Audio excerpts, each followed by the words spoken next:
Alright, you fucks. It's me, Schizophrenic H. We're streaming again. Check out my Patreon, check out my Venmo, check out my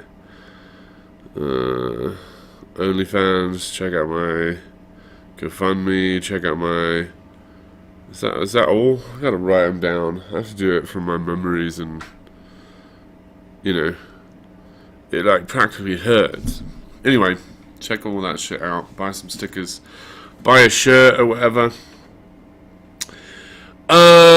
Here we are streaming some Sea of Thieves. Maybe I should put that in the title. Sea of Thieves. Maybe not.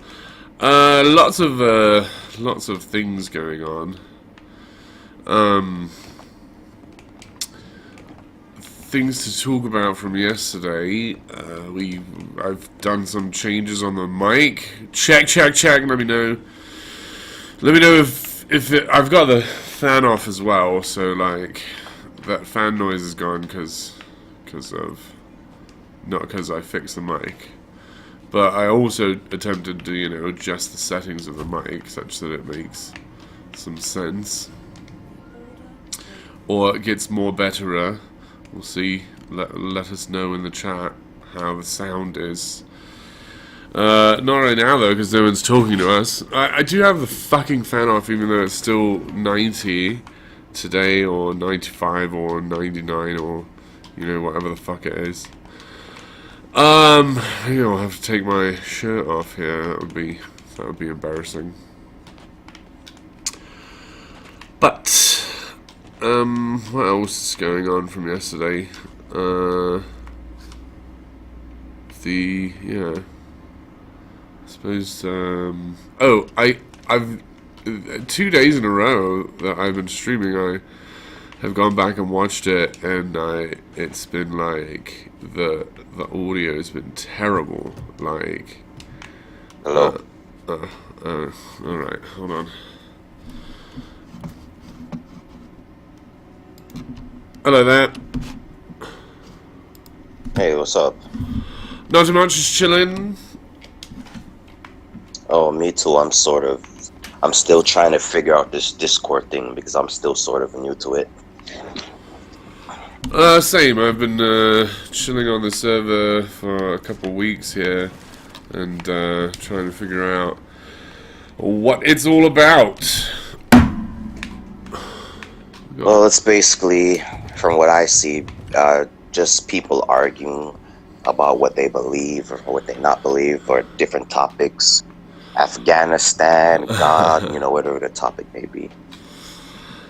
Yeah, they seem to know what they're doing though. They like pop in and out and like mute people and unmute people, but I'm just sort of like... No, those are only like the mods and the server owners that can do that. Yeah. Not everybody can do that. Only the mods, only the moderators and the server owners can do that. The administrators can do that.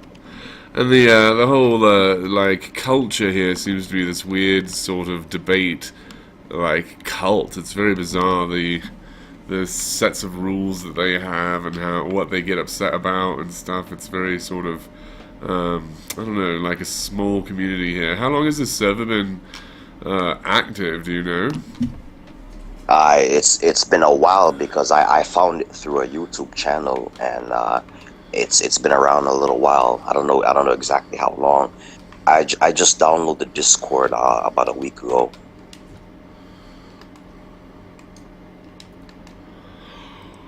But I know this server has been around for a while now.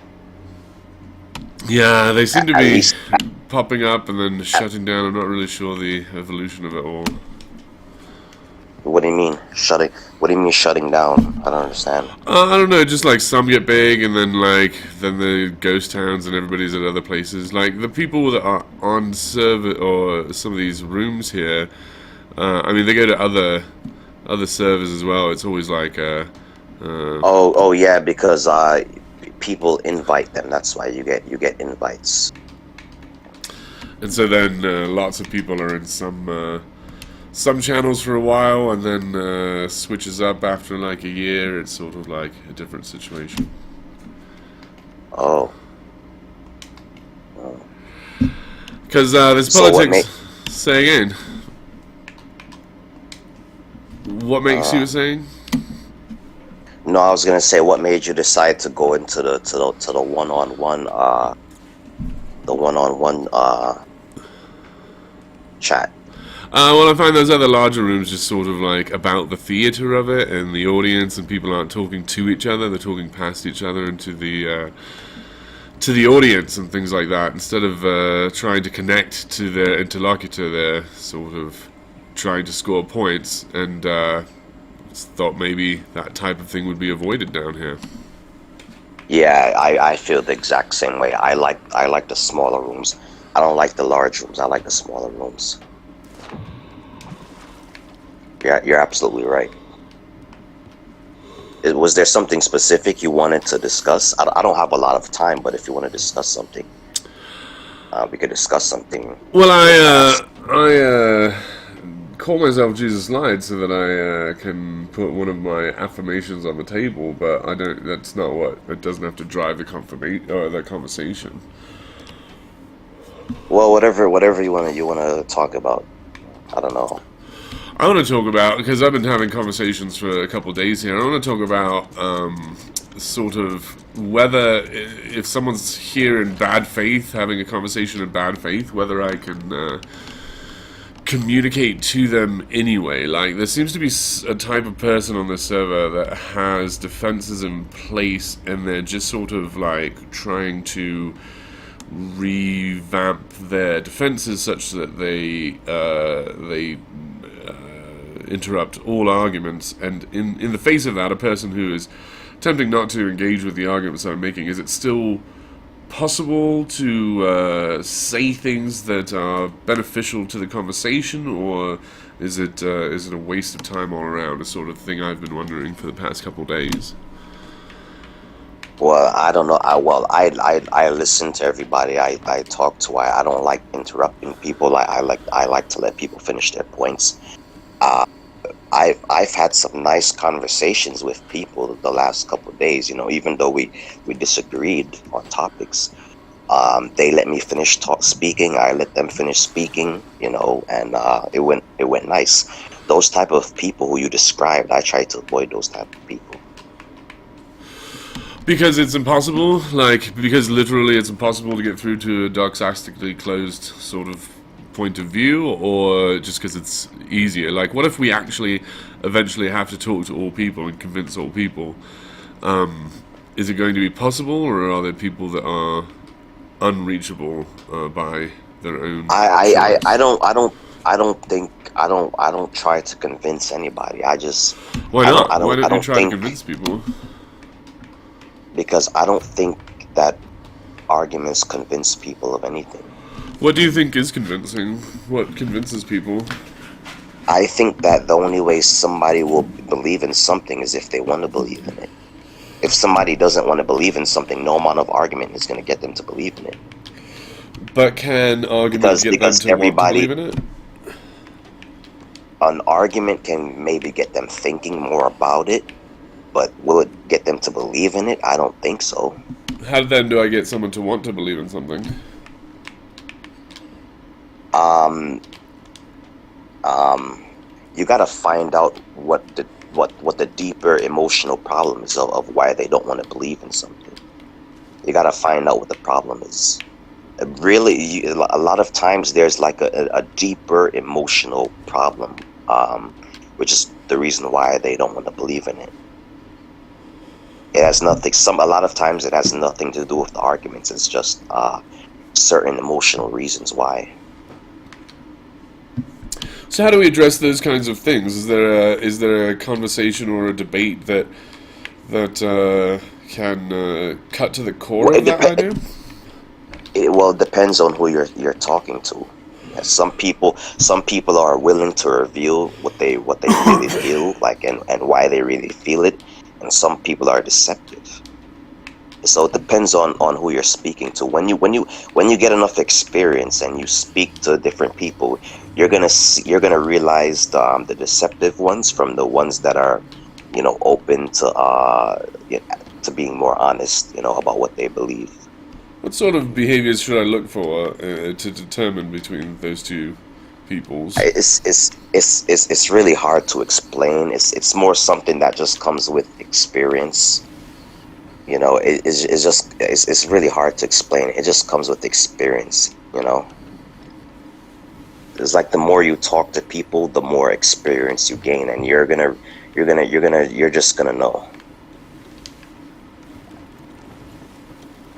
Because they're like they might say something that doesn't make any sense, and you're gonna know that what they're saying isn't true because it doesn't make any sense, and you're just gonna know that even they don't believe what they're saying. For example, like last night, no, or was it the night before last night, a girl was on Discord and she was telling everybody in the room how she's a witch, and how she does hallucination drugs, and how she knows that there's a multiverse, and that there is this realm of chaos, and that this realm of chaos creates multiverses.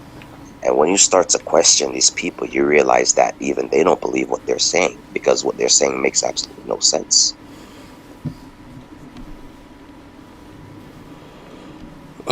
So she was putting forth a position that you think that she did not herself believe? Yeah, because everybody in the room started questioning her. We were like, why don't you send us a video of one of these experiences?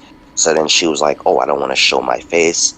So then we were like, okay, what you can do is you can record the video, you can block out your face, and then let's just hear your voice. That way we know it's you. And she just kept going around and around in circles, just trying to avoid that, giving every excuse in the book. So then and then we started asking her, like, how do you know that, what you're seeing is actually real and not just a hallucination? Because you yourself said that you're taking hallucination drugs. So how do you know what you're seeing is real? And, she just, it's like she was making up stuff as we were questioning her. She was making up things as we were questioning her. Is basically what it was. This went on for hours. It went on from like 12 a.m. to like 5 a.m. in the morning. Hours it went on. So have you been up since then? It seems. Have you gotten enough sleep? I just woke up. I stayed up very late as well. Yeah, this was 2 days ago. Yeah. Oh, okay. What do you think that she did really believe? If she was telling you things that she didn't believe, what did she really believe, and why hide it? Well, we didn't really get to that, but I know that she doesn't believe what she was saying.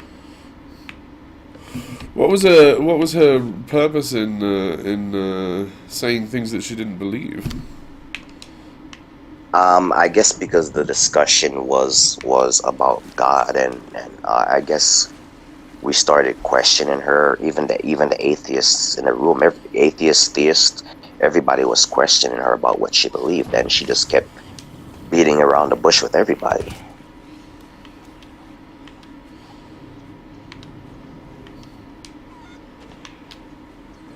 Why was she being so evasive? I guess because of the implications of what we were saying to her. She didn't like it. The implications, what were those? Like the origin, like I think I don't remember. I think how the conversation started was I think somebody asked her. I don't know if it was me or somebody else asked her. How did the universe come into existence? I think that's how it all started. So I think. How did the universe come into existence? Me personally? No, the universe. How did the universe come into existence? Oh, you're asking me how would I believe? Yeah, they were asking. That's how the conversation with her started, right? Someone, maybe you asked her how the universe started. I don't know. I don't remember if it was me or somebody else, but I think it could have that's been you. You're saying. Yeah, it could have been me. Yeah. So you think it's a valid question, right? Do you know how the universe started? think I do. Why do you think you do? Well, there are different reasons why. I think it makes the most sense. No, why do you think you know the answer to that question that is very difficult to answer? Why do you think you know the answer? Well, when you say it's difficult to answer, I It is think it's difficult to answer. It's difficult. hard to see, right? To see the very first moment of the universe and understand what's going on. It's not an easy question to answer, right? Well, we believe in things we can't see. So when you say we can't see something, therefore it's hard to believe in. I don't understand what you're saying. What I'm saying is you think you have an answer to a very difficult question. That's what I'm saying. Well, when I say it's difficult for some people, it depends on what you believe. No, Right. no. The question is difficult for everybody, and you think you have an answer, right? Well, if somebody, let's say, believes that God revealed the answer, then the question wouldn't be difficult for them. Unless you're saying that God didn't reveal No, the it still answer is to them. Well, difficult that's a different because story. they have to explain revelation and all those things. It still is a difficult question. So Not necessarily. you have to solve a difficult problem to get there. My dad told me he started it. Isn't an easy answer. You still are like, I trust my dad. He's worthy of all these things. Like a person who has an answer to that question, even if it's wrong, can't just get there simply, right? It's sort of a hard question to answer. When I ask you, do you know how the universe started? You think you do, right? You're not going to say, I don't know. Your answer to this question is not, I don't know. Is that right? No, it's not. I don't know. Right. Why do you believe that? The answer to the question is you don't know, and you think otherwise. Why? No, the answer to the question is I do know, because the No, person the who answer to the created it question told is me. I believe I know, and a more honest and humble answer is I don't know. But instead what you're going to do is Yeah, say I yes. know, right?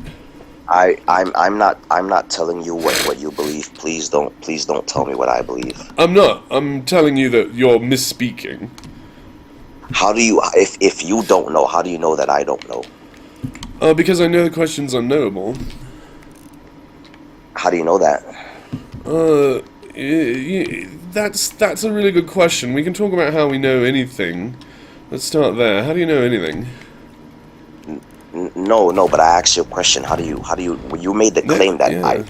that I don't know, but how could you possibly know that I don't know? Well, I guess it depends on what we mean by know. So, what do we mean by know?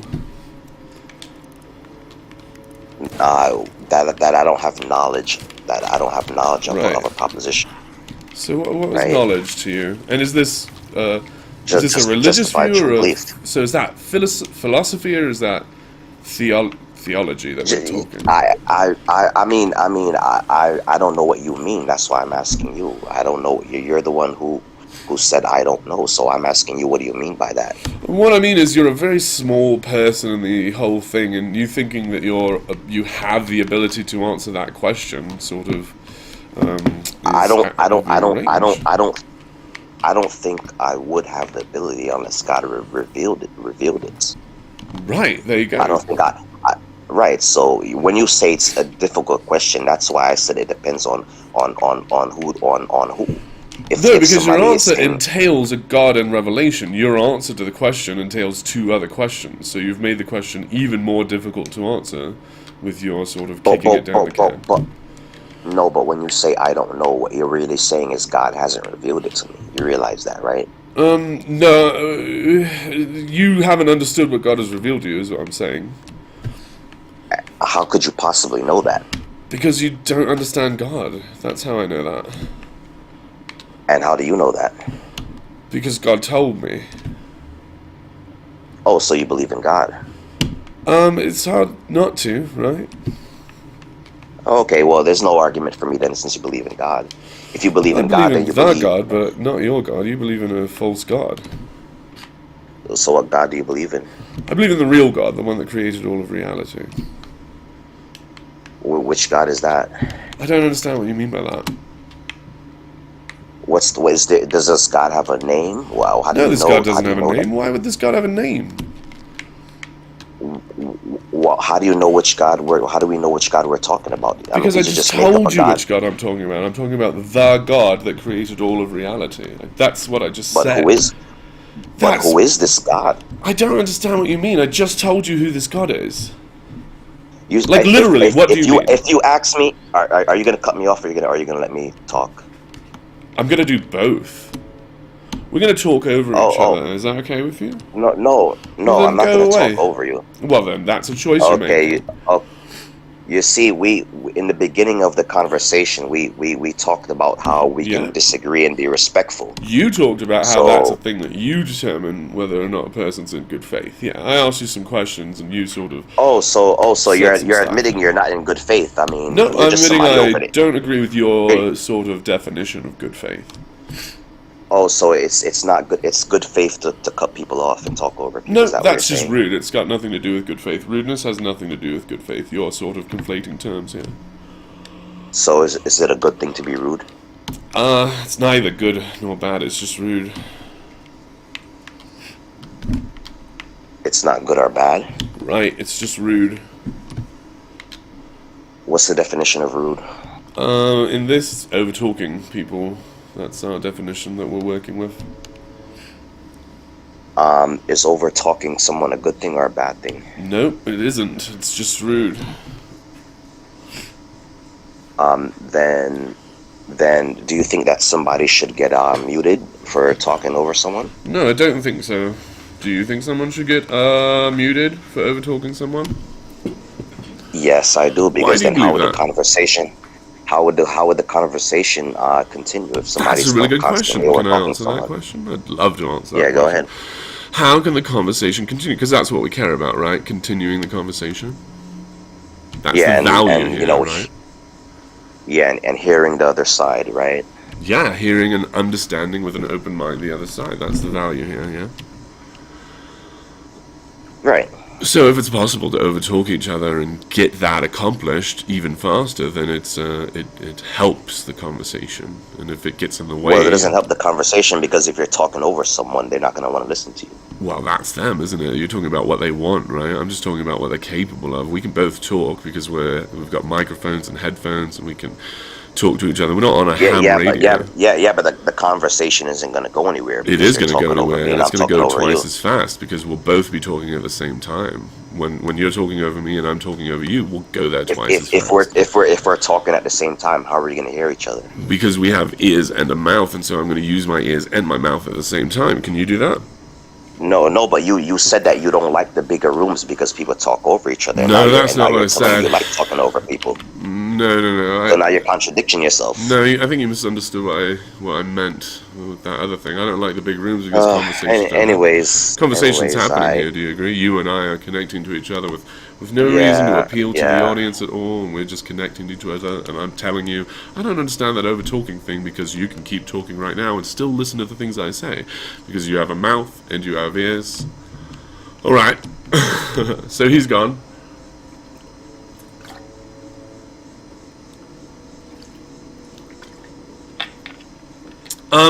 Literally, this place is a weird cult, and because Darth Dawkins likes to use sort of bullying to cause people to the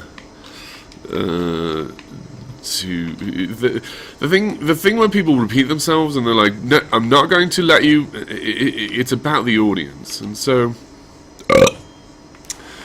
when Darth Dawkins is telling people don't talk over them, he's not saying I can't hear you. He's saying the audience can't hear me, and so that's weird. I think we made a lot of points, and he said he was going to get butthurt as soon as I started sort of talking quickly. And then he did, so that's great. It's nice when they tell you how to tell them to leave. I was trying to tell him to leave from the beginning. He was trying to be subtle and be like, what do you want to talk about? I sort of told him before he arrived. I want to talk about how Jesus lied. I did not engage with that idea, and so we had to pussyfoot around about some conversations that he had yesterday. Very, very strange conversation. B-. It's fine, but seriously, is that what you came here to do? That was your big, those are your big moves. That's great, and pretty bad is what I mean by great.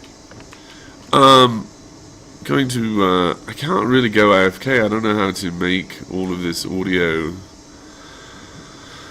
reasonable. So I'm without a Joe here. Let me do some switcheroos here.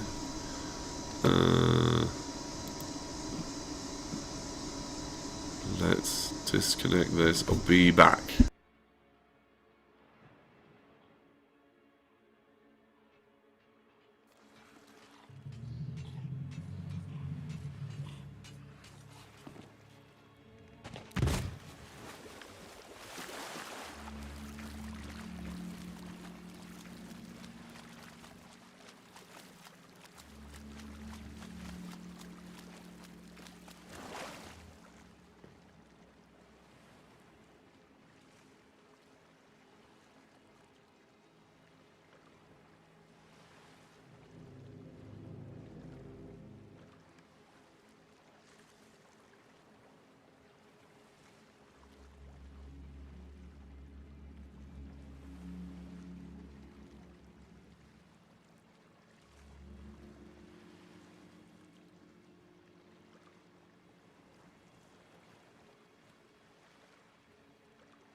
Alright, you bastards. It's me. I've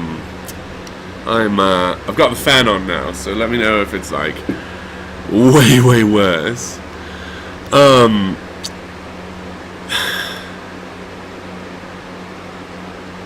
hey there, everybody. Here is Son of Iblis. Hello, Josephine is here. S is here. Hey there. What's up? Nothing, just chilling here in the sort of one-on-ones. People are coming by and saying that I'm the rudest person around. Again, which is cool. I mean, I guess they can believe that. They might be saying things they don't even believe, though. Chilling on the one-on-ones, waiting for religious people to come in here and be like, your name is a lie, Jesus never lied. So that's sort of the move. I've been doing it for a couple of days here. I'm going to take, what's today, Wednesday? I've got to take tomorrow off. Because Friday, Saturday, Sunday, or Friday, Saturday, I'm going to be working really hard. Bad news is I'm fucking going to try to get a job here. So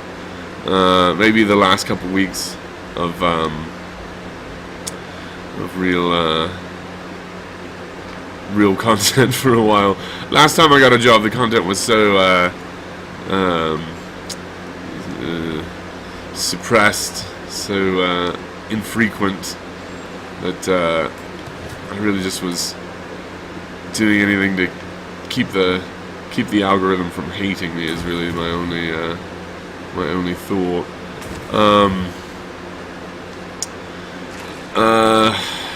So that we might be back. Oh shit! Look at that! I didn't even notice that guy. Might be back to the situation where no content for months and months at a time. If anyone joins you, I'll get myself moved in the channel again, if that's alright. Absolutely, it's alright.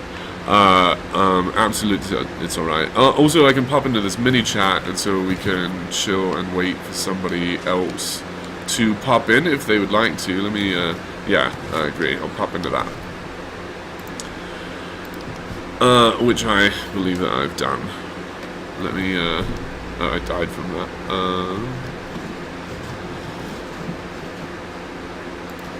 In that last conversation, it's just so hard to try to connect to these people. Hello there. Not too much. Let me adjust some of my settings again. I broadcast and then I listen to it that night, and so the feedback loop is very, very slow. Oh, it's this fellow I was just talking to again.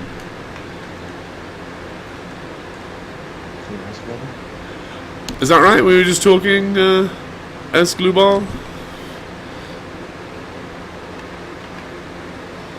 Hello? Hello, how are you? Okay, you hear me? Yes, I can. Can you hear me? Yeah, okay, now I'm hearing you, okay. We were just talking, is that right? Yeah. And then you got all butthurt about over-talking and left, is that right? No, my tablet restarted itself. Oh, excellent. Well, my apologies. I will recast this sort of story I've been telling myself about the past few minutes, and I will add to it a technical difficulty. I'm glad you're back then. Yeah.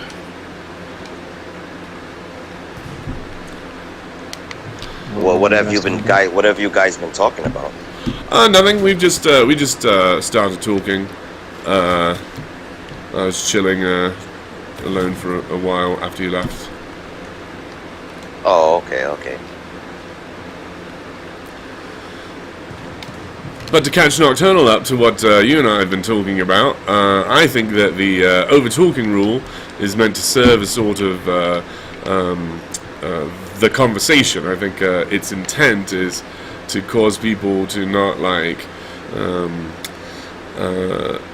keep the audience from understanding what's being said and things like that. And I think in a conversation I think a lot of people use it as a tactic, especially when they're backed into a corner. They start over talking because they're backed into a corner. What do you think that over talking is meant to accomplish? A divergence, when people get backed into a corner, they start over talking and they start being a motor mouth. They don't let the other person finish their point, So if the person like addresses a point before it's finished, does the other person have to finish the point? Sorry? If person A is making a point and person B understands the point before person A finishes the point, does person B have to wait until the point is ended before person A responds to it? For example, if you understood the thing that I'm saying right now before I finish saying it, what would be the reason to not tell me that you do? Just a common courtesy, just let you finish. You're free to have your opinion on that, but even if I know what somebody's gonna say, I just let them finish. Right, and that's just a sort of politeness. But if I talk before they're finished, it sort of speeds up the conversation. Do you agree? Sometimes it depends. Depends So, on the situation. over-talking to speed up the conversation is perfectly welcome here, is that right? No. There's a difference between over talking and sort of interrupting when you know the point somebody's gonna make. So if Over talking is when you're not letting someone get their point across, and I'm sorry. Right, but if I'm addressing the point that you're making, it can't be over-talking, is that right? Well, I mean, you shouldn't do that because you might not know for sure what the person is going to say next. Okay, so if someone is giving me an argument and like a syllogism, and it's like 7 things long, like 7 propositions, can I say I agree with that one, I don't agree with that one's garbage as they give them, or do I have to wait until all 7 are made? If somebody's giving you a lecture, you can simply say, I don't want a lecture. You can get to the point or something. Here's the thing that I'm trying to say. We're not on ham radio. We don't have to follow old-timey sort of communication etiquette if we don't need to. If talking at the same time and listening to each other at the same time causes the conversation to go faster, I have no problem with it, and I don't see why you would. Why? What was the reason you gave me why you said you don't like big servers? Because people are talking to the audience instead of each other, and not engaging with what each other is saying, and just trying to appeal to an audience for like some sort of points. And that's sometimes. Can you give me an example? Darth Dawkins is not talking to the person that he's debating with, he's talking to the people that are listening to the debate, and he's never at all trying to understand what the person's saying, and instead is trying to think about what it looks like to those people who are listening to it silently in the group and then listening to it later on YouTube. And I think the primary audience of a conversation should be an interlocutor. I don't always agree with Darth Dawkins, but I thought he was addressing what people say. I mean, he usually uses the same arguments. That's true, but I mean, I wouldn't say he doesn't listen to what people have to say. I would, because I've seen plenty of videos with him where he responds directly to people and directly to people's questions. All right. I don't see him respond. Usually when him and somebody else is like earlier today, him and someone was having a discussion and everybody else was muted. They muted themselves except for him and the person who he was speaking with. So I don't know who in the audience he could have possibly been speaking to if everybody else was muted. So people who are muted can still hear the conversation, right? Yeah, they can hear, but who is he responding to if he's not responding to the person who he's speaking with? So he's talking past his interlocutor, and his main audience is the audience, is what I'm trying to say. I'm not. Can you give me an example? Because I don't think I really understand. I'm not saying you're wrong, but I don't understand. Can you give me an example? So, yeah, every time he says, now all the Christians in this room know, so he very often turns and says, listen, this is what they do, this is what they do. So every time he's saying that, he's doing the thing that I'm talking about.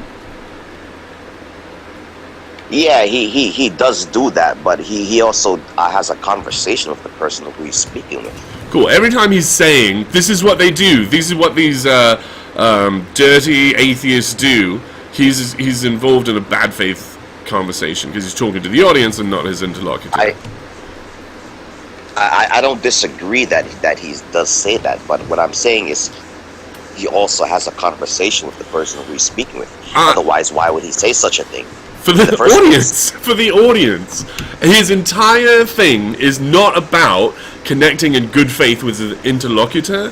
It's about making a sort of theater for people who believe what he believes to watch and say, yeah, he's out there fighting the good fight. It has nothing to do with coming to terms with the ideas that his interlocutor are giving him, or sort of like trying to understand why they don't understand. He's just there to prevaricate and obfuscate and give community college lectures and be a budget Rush Limbaugh. So it's about the audience and not his communicator. So you're saying he doesn't answer questions when people propose questions to him? I'm Is that saying what you're there's saying? lots of questions that people have asked him that he never answers. Such as? Such as,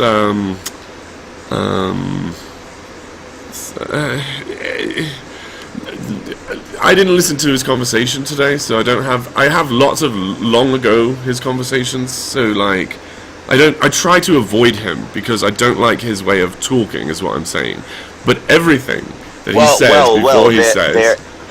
There are recent videos on Tom Rabbit's channel of him.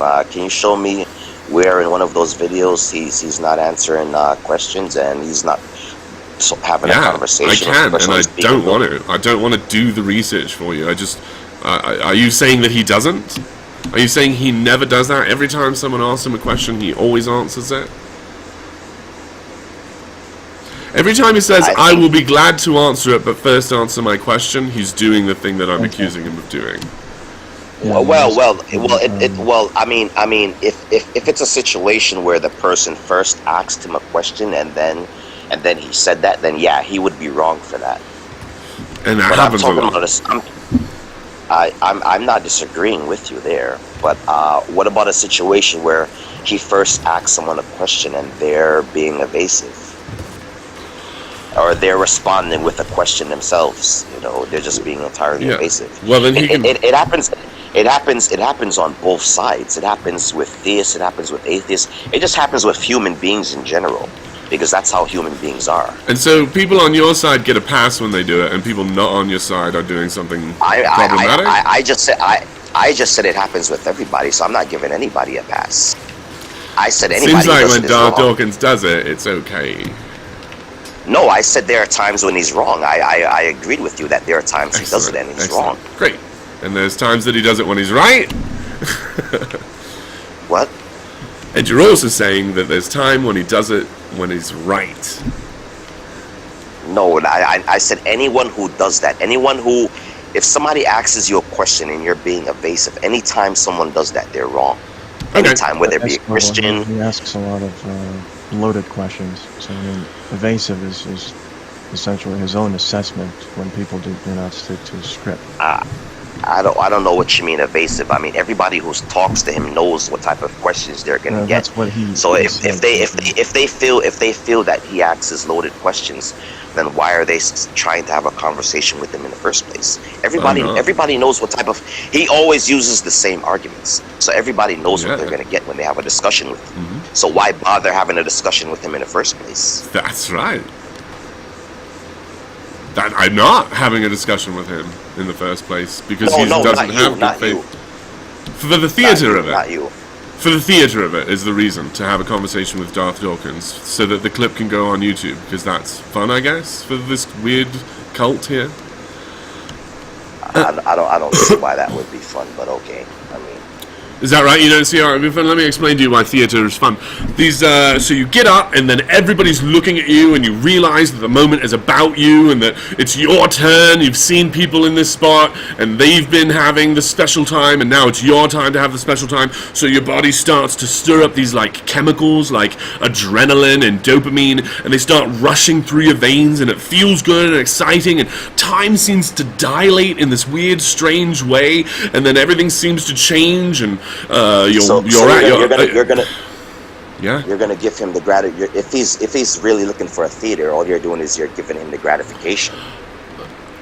I'm answering your question. Yeah. Why would somebody do that? I'm answering your question. Yeah, but you understand that you're just helping him out if that's the way you truly feel. You're just giving him the gratification. Your question was, why would somebody do that? And I was answering that. And you're saying they would just be giving him the gratification, the hypothetical person in that situation. And yes, but they would also receive the same gratification, this theater cult gratification that's going on here in this weird abusive server where Darth Dawkins is like this strange leader figure, and everybody has to align themselves with the way he behaves and believes. But I thought you just said you don't even want to do the research because you don't want to see Darth Dawkins. No, I just said that I've seen lots of videos about him, most of them from years ago, and I don't want to spend time finding a specific example to explain to you that he sometimes does it, because you eventually just gave it to me with the generality when you said everybody does it, and when he does it, it's bad. Whenever anybody does it, it's bad, whether it's Darth Dawkins or anybody else. Right, and so you were saying, show me an example when he does it, as if he doesn't, and I didn't want to. I mean, if you've seen his discussion with Pine Creek, he refused for quite a long time to answer anything about Jesus or about Christianity. And he wanted to stick to his script, which essentially deals with who first asked who a question in that discussion with him, Pine Creek. You know what? I'm gonna go on YouTube and watch that discussion. Yeah, but he should be willing to start talking about Christianity and converting someone, right? Instead of why? Well, when you you want to know who you're dealing with. You want to know the reasons why they don't believe something before you can even start to. I don't know. I don't even know if his goal is to convert. Darth Dawkins does not. I don't know if his goal is to convert any. I don't know if that's his goal, is to convert anybody. I know that his goal is not to convert anyone. I think he said it. He's very bad at it. If he was attempting to convert people, he would have different tactics. Yeah, I don't agree with his tactics either. Right, they're not intended to convert. They have everything to do with him and nobody else. So, yeah. Yeah, I mean, your interlocutor's beliefs aren't really relevant necessarily. If your beliefs are true, you should just start with substantiating them. I mean, but I think where he's coming from is he thinks that atheists believe that their view is true. So he also wants atheists to justify their beliefs, whether it be naturalism or whatever their beliefs are, whether they believe that they can know things without God. Yeah. So I think it's like a back and forth. I mean, he wants to justify his beliefs, but he also wants other people to justify their beliefs. I think that's fair. I just don't like the way he goes about it sometimes. I don't like the way he goes about it ever. I think his whole shtick is in bad faith. I mean, he's also very cynical as a person. Yeah. He has a really tough personality. You know. Oh, that's putting it mildly. Well, yeah, I don't disagree with you. And he worships a sort of very tough god as well. Like, his god seems to reflect his personality. I don't know about that. I mean, that's going into a different topic, which is whether something is good or bad or whatever. I don't even have time to discuss all of that right now. Cool. See you soon then. Random question: do any of you do BJJ? No. Who's that? It's Brazilian Jiu-Jitsu. No, not a chance. Oh. Yeah. Let's see here. Did you guys? I came across a video of Darth Dawkins the other day that I never seen before. It's called Darth Dawkins' First Debate. Have any of you ever seen that video? I doubt it. I doubt I've seen his first debate. I don't know if it's really his first debate, but it's supposed to be it's Darth Dawkins and someone else versus two atheists. So it's a four-way debate, and Darth pretty much just did all of the talking in that debate. I'm not The surprised. other guy wanted to talk so badly, and it's like Darth just kept interrupting him and saying, "Oh no, Darth just basically just took over the whole show." Yeah, I mean, half the actual organized or semi-organized debates I've seen, I mean, he gets kicked just for interrupting so much. He doesn't. Conversation because he just doesn't stop interrupting. That's his and attacked him. Yeah, he didn't want to let his partner speak. I understand where he's coming from, where he feels that his partner cannot continue the conversation because he felt like he had the atheist trapped. But I mean, still, even if you feel that way, you and somebody are partners. Let your partner speak. You're partners for a reason.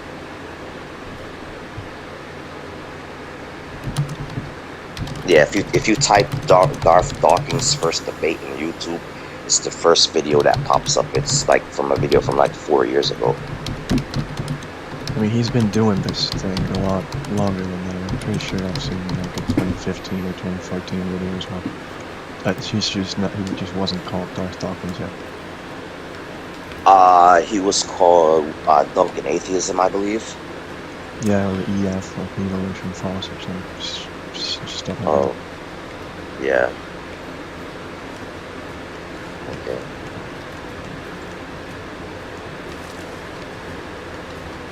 that. Yeah, it's funny how apologists think that if they're disproving evolution, if they succeed with doing that automatically their own doctrines are going to be true, almost like it's a dichotomy where it's just I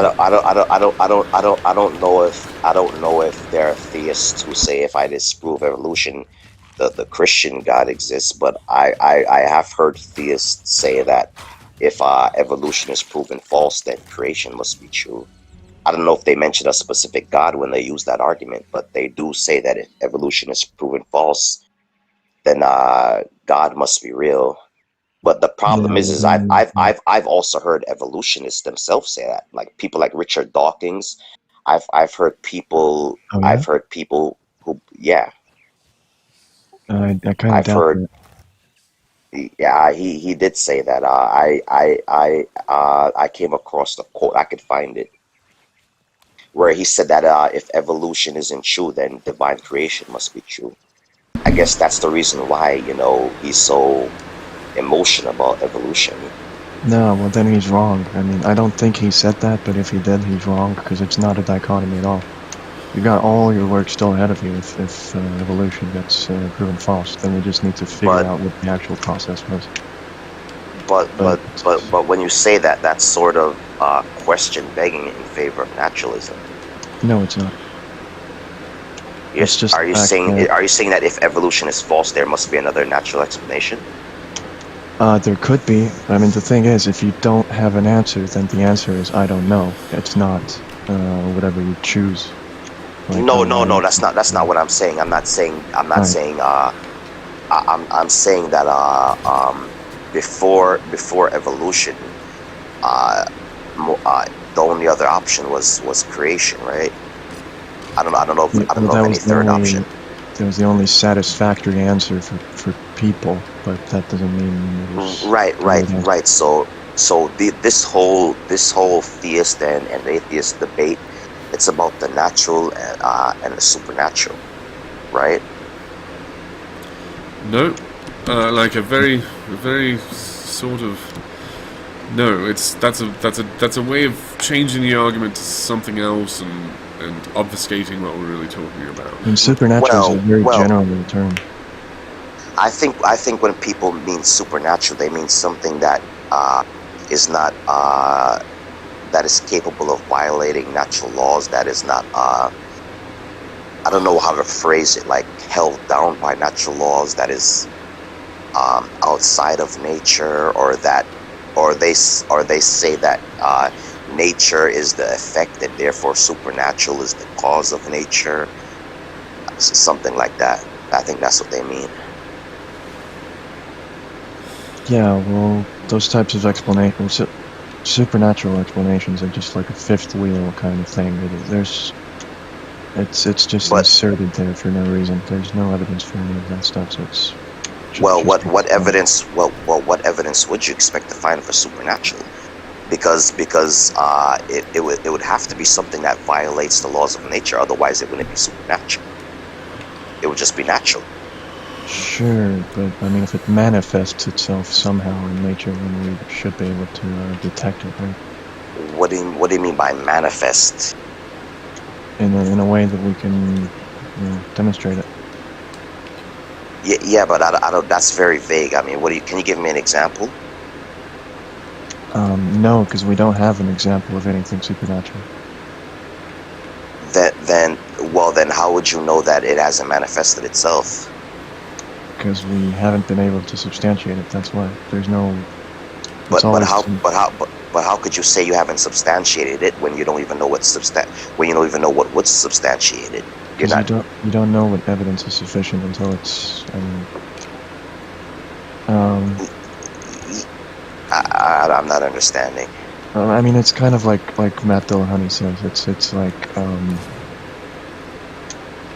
God would know what would convince me, that type of thing. Like, and I mean, the evidence for but God cannot convince someone who simply doesn't want to believe in something, right? If God exists. Did you overtalk? Well, let me give you an example. I was watching this debate with William named Craig and some other guy. I forgot his name. You might have seen his video, and I think William named Craig asked him what would convince you of God, and the guy said something like if he heard thunderstorms and lightning, and then he seemed like an image of a angelic looking person or whatever, and he said, hey, I'm God, I exist, then he would believe. Sure. And then William Lane Craig said, how would you know that's not a hallucination? Right, how would he know?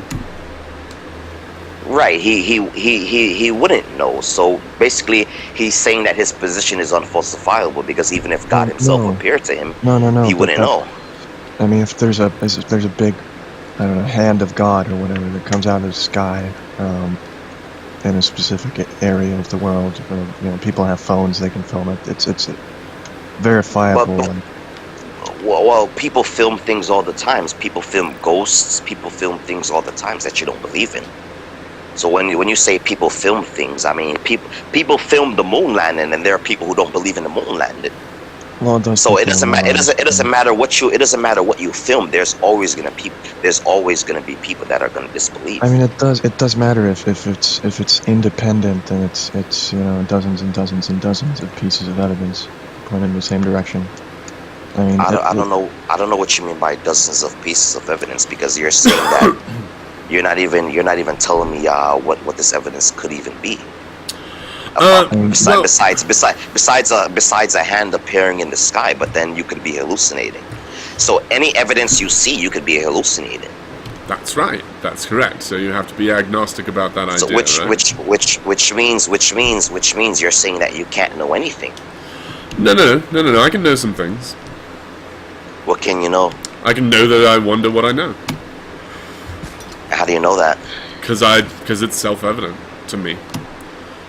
How's it self-evident? How do you know it's self-evident? Because every time I wonder it, I'm just wondering who's wondering, and that just sort of seems like it proves itself to me.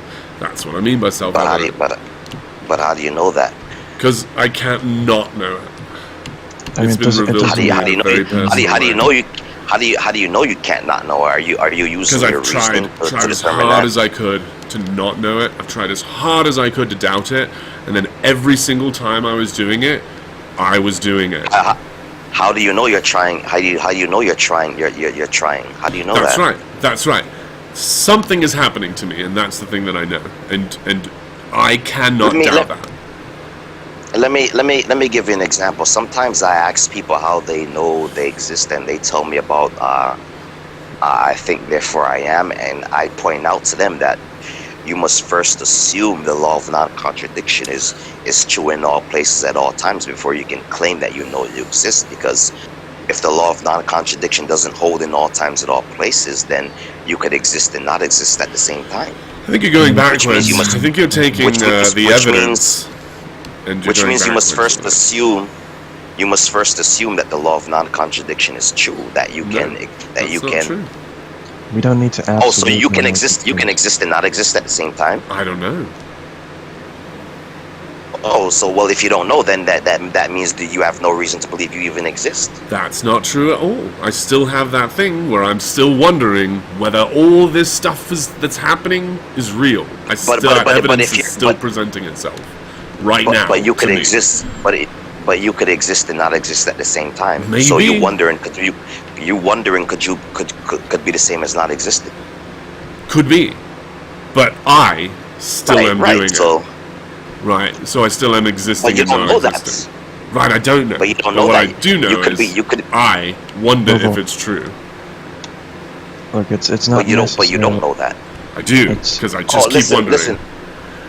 Well, it was nice talking to you guys, but it really was terrible. It was awful, and you were evasive, and you didn't engage with us and the things that we were saying, and you just kept pussyfooting around and trying to get your Dawkins scripts which off question the ground, didn't I and answer? you were really bad at it. My other question. Can you tell me which question I didn't answer? I didn't ask you questions. I'm trying to get rid of you. I've been trying the whole time to get you. So how was I being evasive? You have been here in bad faith. The whole time, and I've been trying to explain it to you and show it to you. You said I've been evasive. Yes. How could I be evasive? How could I be evasive if you haven't asked any questions? Why don't you go back and watch the video and find out how, and then we'll talk about this tomorrow. Are you being evasive right now? What video? What video? There is no video. I'm streaming this, and it's your fault you didn't know that. Can I ask you a question and show you how evasive you are? Streaming it. Say again. Then okay. No. You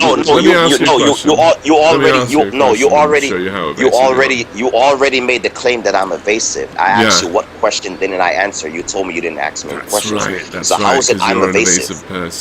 You're an evasive person. You are evasive. You are trying to evade the things that as Nocturnal and I try to drive this conversation to a place. What am I trying to evade? I just explained it. I literally just explained it. Nocturnal and I are trying to bring you and this conversation sort of to a place where it makes sense, and you are trying to evade that with sort of generic Dawkins style things. Let me ask you a question, and I'll show you what I mean. But nothing makes sense in your world because you don't know anything. No, that's not at all true. You don't understand my world. You don't understand what I posited. You haven't tried to understand it at all. You just denied the laws of logic. You just denied anything you say is not based on logic. False. You said the law of non-contradiction doesn't hold it at all times and all places. No, I didn't say that. I did not say that. That's not what I said. So the laws of logic holds at all times and all places then, right? That's not what I said either. Let me ask you this. Also, you don't know. That's literally what I said. That's literally what I said. So then you don't know that you exist because you don't know that the law of non-contradiction is true. That does not follow. Let me ask you this. If Jesus lied, would that be enough evidence to disprove the Christian worldview? If Jesus lied? If Jesus lied, would that be enough evidence to disprove the Christian worldview? You mean like if he lied about about who he is? About anything at all? I mean specifically any lie whatsoever. If he lied at all, if he did the act of tell untruth, is that enough evidence to disprove the Christian worldview? I'd have to think about that. Excellent. If Jesus lied, I don't believe Jesus is God, so Jesus is capable of lying. I agree he's capable of lying.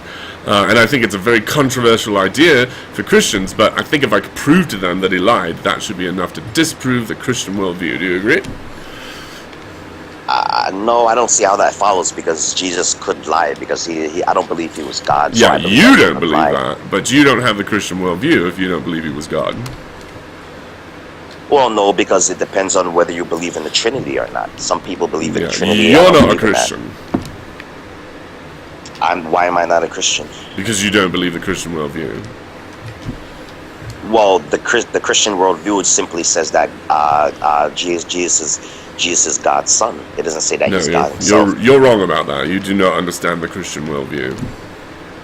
Oh, so Jesus didn't say the Father is greater than I am. He didn't say that. You are not a Christian. You're something else. Did Jesus say that? Yes or no? No, he didn't say that. It's all imaginary. It's like saying, did Harry Potter say this? No, Harry Potter said nothing. So Jesus did not say in the Bible. In the Bible. if Jesus didn't say anything, then how could you prove Jesus is a liar? You just said he didn't say anything. I know, because you asked me a question and I answered it truthfully. But now, in the Christian worldview, Jesus did say some things, right? Yeah, in the Christian worldview, of course. Are you saying Jesus didn't exist?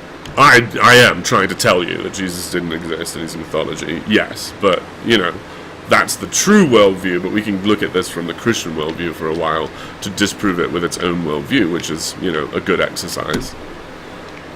I'm not asking you if Jesus was the Son of God or anything. I'm just asking you, did Jesus exist? Yeah, I've answered that. So the question, though, is, if I could prove that Jesus lied, would that disprove the Christian worldview to a person who holds it, given that the Christian worldview says Jesus did not lie? Because you don't have the Christian worldview. You have a sort of personal thing that you made up that is not the Christian worldview. Can you show me where Jesus lied? Yes, and if I did, would that be enough evidence to disprove the Christian worldview? It would disprove that Jesus was sinless. Excellent. And do you believe that Jesus was sinless?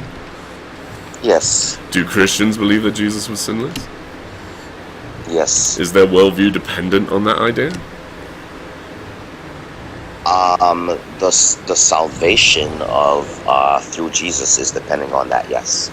God's existence isn't dependent on that, but the salvation through Jesus is.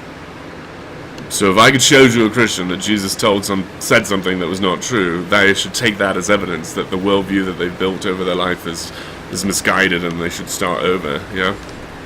Part of the worldview would be misguided. The worldview that Jesus was sinless and died for our sins, that would be untrue. It's pretty fundamental to a Christian's belief, right? That's not like... That's a pretty fundamental part of it, yeah? It depends on who you're talking to, I guess. I'm trying to talk to Christians who believe that Jesus was sinless. Well. I really need to go soon. Do you have a scripture or something that says? I do, and I'm not going to give it to you. Goodbye. Oh, so he doesn't have one. Okay. No, I do have one, and I'm not going to give it to you. Goodbye. Oh, therefore it doesn't exist. Okay. No, not therefore. You're making a bad assumption there. Yeah, when you have a name like Jesus Lied, it shows that you are a troll. You know that, right? No, it shows that I am trying to project to people the point where I would like to start the conversation when they come into this very small room to talk to me, so that they know what room they're walking into. That's what it shows. Oh, they're walking into a room where I have a position. Any evidence that Jesus lied. Right? I do have it, and I'm not going to do it right here with you because you've been wasting time, and I'm not going to give it to you at the end. And also, I've given it to people yesterday, and I've given it to people the day before that, and so you saying I don't have it is kind of silly, isn't it? Would you like to give it to Darth Dawkins and see what he thinks? No, I would not like to talk to that guy at all because everything he does is in bad faith. I think I was clear about that. Oh, okay. Are you in bad faith or are you in good faith? I'm in good faith, which is why I asked you where did Jesus lie, and you still haven't told me. I know, and I told you I'm not going to tell you, right? Do you accept that? Yeah, I accept your bad faith. Yeah, I mean, you're free to do that. It's not bad faith. I've told you, go research it, and then we'll come and we'll talk about all of that. I said it yesterday, go listen to my channel and hear it there. That's what I said. I told you where you can go do it. You have a channel? Yes, I've got a YouTube channel. You said you were streaming it, but you never told me what your channel is. What's your channel? Cool. My channel is I'll See You Tomorrow. Oh, so you don't have a channel. Okay, bye. Are you leaving yet? You have to go, right? You've just been saying this over and over that you really have to go, and then here you are, not going. Oh yeah. I was just gonna say before I go that I exposed you that you don't have evidence that Jesus lied. And cool. I'm saying you're wrong. That's what I wanted to say before I left. Awesome. You can say tons of other wrong things before you leave.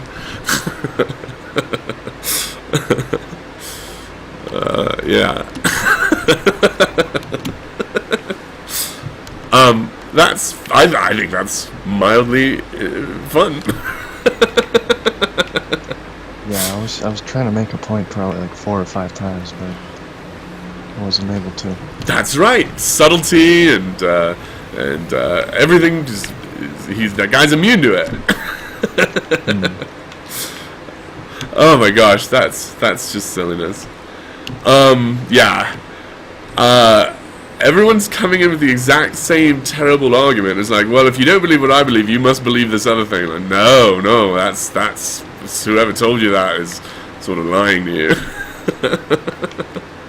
And it's also like, why do they keep talking about the thing, like, how do you know what you exist and stuff like that? Like, how do they have an advantage on that one? Right. I've heard a couple people talk about there are no uninterpreted facts and things like that, and it's like, right, and that's why you must confess you're agnostic about these things. And they're like, no, I am the person on the world who gets to not worry about that problem. I was like, wow, that's a very lucky thing for you. Well, we got a new guy here. Oh, hello there. Hey. How you guys doing today? Pretty good. We are trying to have good faith conversations with people on this server, politics and religion server, though I must confess that I don't know shit about politics, and I try to stick to religion. That's fair enough.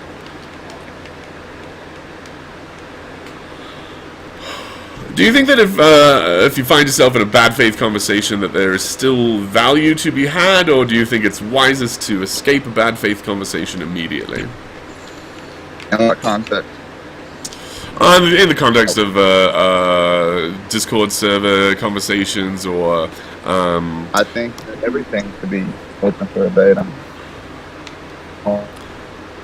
You should come to a debate closed-minded, so I think everything should be open to be debatable, if that's what you're asking. I don't think anybody should not listen. That's what you're getting at.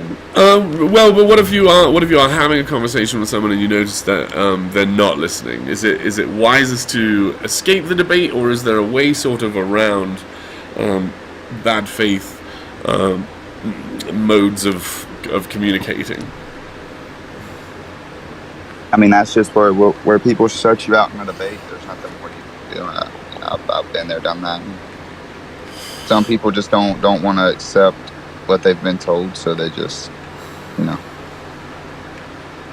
So should I, when I find myself talking to someone who's not listening to what I'm saying, when I'm presenting arguments that I feel connect into what we're saying, and it just keeps going around and around, should I, is what I'm doing having an effect on them? Like, who is winning in that case? The person who is causing communication, stifling communication, or can we continue it in any way? There's always a loss there. Now, if you're willing to continue and the other person's kind of pivoting, then that person's losing the debate. If you know what pivoting is, like kind of staying in one spot, spinning in circles, I mean the same thing. And by losing debate, do we mean like from an audience's point of view, or like what if the debate is just between two people, just a conversation between two people with no audience, like down in the one-on-one room there? I think there's still. I don't think that. Okay. See, that's where we get back to closed-minded people. So a closed-minded person isn't going to accept that he ever lost a debate. He's not going to accept that what he put out on the table didn't beat what you put out on the table. So it wouldn't never go both ways. You would have to be open-minded to say, okay, yeah, he had valid points that over-countered mine. So maybe next time I come back more educated. That's all you can say. I mean, who won or lost the debate is always going to be a subjective assessment. Right? Right. It's subjective, but when you're having a debate, pretty much facts are put out onto the table between both sides. And then it would be your mind's job, which is a subjective feeling, but it's your mind's job to either accept what was said or to not accept what was said. So even though you don't agree with it, there's an acceptance point, and you have to be open-minded to say that you can accept anything. You know what I'm saying? So if you're closed-minded, you're not going to accept it, so you're going to say no. Then it's all subjective. It was all to me. I'm not going to do that. But if you're open-minded, then you can say, okay, maybe I lost the debate, but maybe it's not because of what I believe to be wrong. Maybe it's because I didn't bring the right, I wasn't informed and bring the right information to the table to this certain debate. But it's just open-mindedness. It's not saying you lost the debate isn't saying what you was fighting against isn't true, or saying that if you're fighting against religion, it's like to say, oh, I lost, my religion isn't valid anymore. That would just be saying that if you still believe in your religion, that you would just go and inform yourself more on what you feel like you lost on. Yeah, well, I mean, if it's just a dialectical discussion where the goal is to find out, like, who's right, what the truth of the matter is, then there shouldn't really be the element of who's right, like who's. Right, but when you get on religion, it's all belief based. So then it's just whose hypothesis makes the most sense, pretty much. Whose end and outcome after hearing both sides makes more sense. That's all you're saying, and it's just to an extent you can say, okay, I delivered my information wrong, and that's okay to say. I mean, it's okay to say, okay, I delivered it wrong. That don't mean my whole faith that I have is wrong just because I delivered wrong information,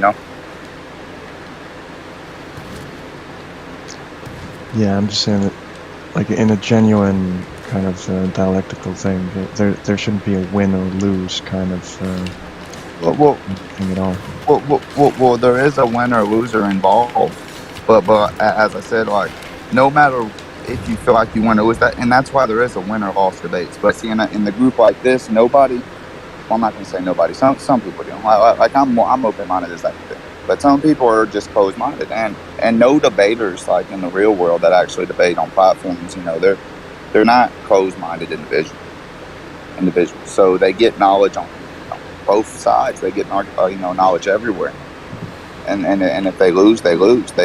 And even on big stands, some people will say what I just told you, that they felt like they delivered their information wrongly, and I've heard them admit that, and they'll come back and fight their topic again another day. And it's okay to say that. As I said, it's not a bad thing to say that maybe you didn't deliver the information in the right way, or just maybe I didn't get to you the way that I wanted to. Maybe let me go out here because the questions you answered me or you asked me, maybe I couldn't answer them in the way that I wanted to. So let me go inform myself and come back and debate you later again. So like in a debate. What I'm trying to get. Sorry, say again. Oh, go ahead. I'm listening, bro. In sort of like a Lincoln Douglas type debate, I have no problem with Lincoln and Douglas both having a closed mind, right? So both of them are closed-minded, and what they're doing is talking about what they believe in front of people, so that those people know whose sort of way of looking at the views aligns with theirs. They're looking for someone to vote for, and so there's neither of those participants are going to convince the other person. I have no problem with that. That's a debate, but if I'm in a conversation with a closed-minded individual and they're using sort of like these debate ways of talking, is there a way that I can talk to them such that their mind will be open, or should I excuse myself from conversations with closed-minded individuals immediately? The only way a closed-minded individual is to attack them directly, and in that aspect, I'm not meaning like. You can't attack them with your views versus their views. Like, you would have to attack how their views are invalid. You would have to make them like stutter up on their words and not understand how their viewpoint works anymore, if you get what I'm saying. So that's where you just have to have information on their viewpoint enough to make them start to question it and say. And I understand that, especially with religion. You're cutting out a bit. I've actually been in this Discord and I've heard people. You said what? Are you cutting out a little bit? I'm missing sort of half of some of these sentences. You've been on this Discord for a while, you were saying? Yeah. So can you hear me now?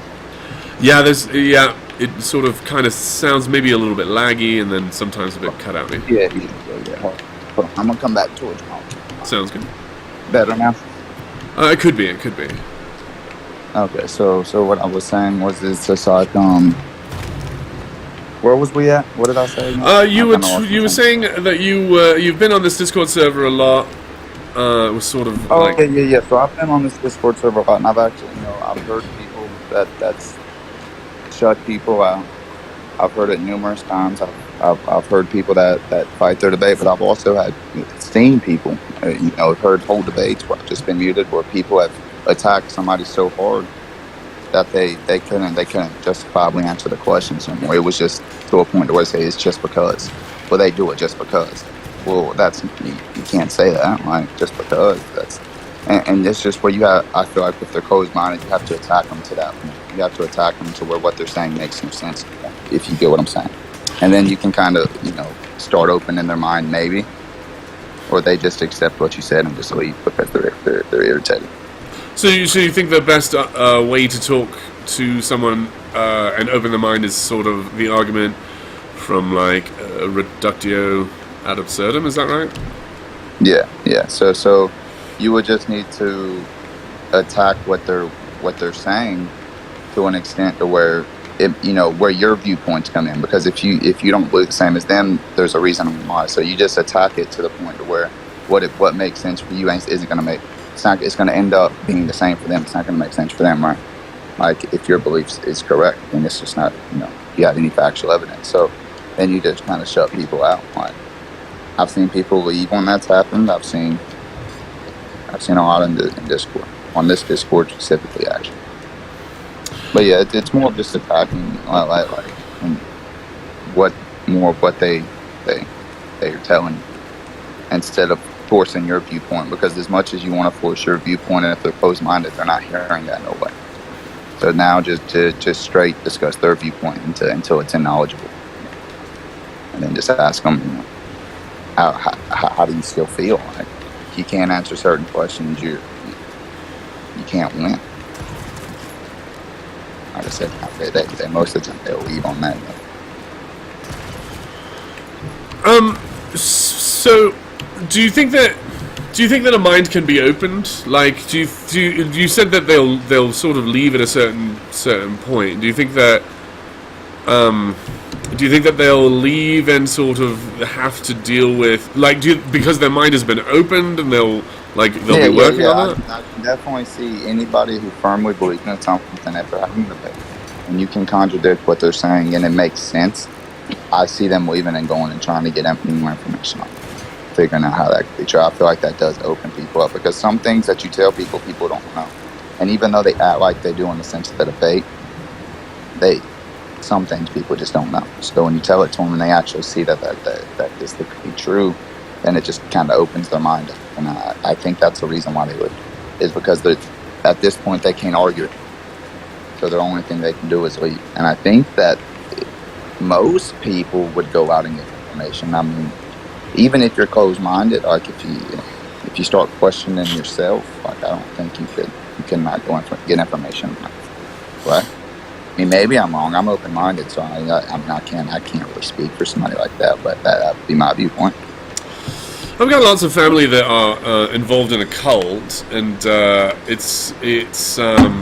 I want to maintain these relationships while explaining to them that they will be happier if they lose their belief in their cult and sort of start over with their moral framework and their worldview. They're very resistant to it. They have closed minds. How do I open their minds? Well, that would be where you would have to attack what their beliefs in the cult are. How would your belief in the cult, that's where, if we was using a big one, because I'm not a full-on Christianity person. I do believe there's a God, but not necessarily a certain God. But if we attack Christianity, it can boil down to a lot of main questions, like, where's the body? If you say the body's gone, I say somebody took the body. Like, we can get down to just where you ask Christians certain things, like, and I'll start wherever they want to start, but at the end, it just gets down to certain things that they can't answer. And once that happens, they either get mad or they leave. And I don't know if it ever opens their mind up. Like I said, I can't fully speak on that. I would hope it would, but that's all I would say. But yeah, same. That's how I believe. Yeah, it's a difficult problem. Like, you're not going to be able to tell a Christian how your religion's better than his and him believe it. You're going to have to make his religion seem like it can't be true for him to even have a mind open to your religion. You know what I'm saying? To even have that hope. So even if I it think I doesn't am. happen, that's the only way you can push it to be that way. That's the only way to even for them to open up their mind. If they choose not to, that's on them. It is, and I do wonder if there's a sentence that I can say that will change their mind. I'd love to say it if it does exist. I wouldn't know what I mean. I wouldn't know what you could tell them. I'm saying I Like, I don't see know. your name is Jesus all the time, but I'm supposing you're not a Christian, right? No, I'm a Pastafarian. I'm a street preacher out here in Denver. Okay.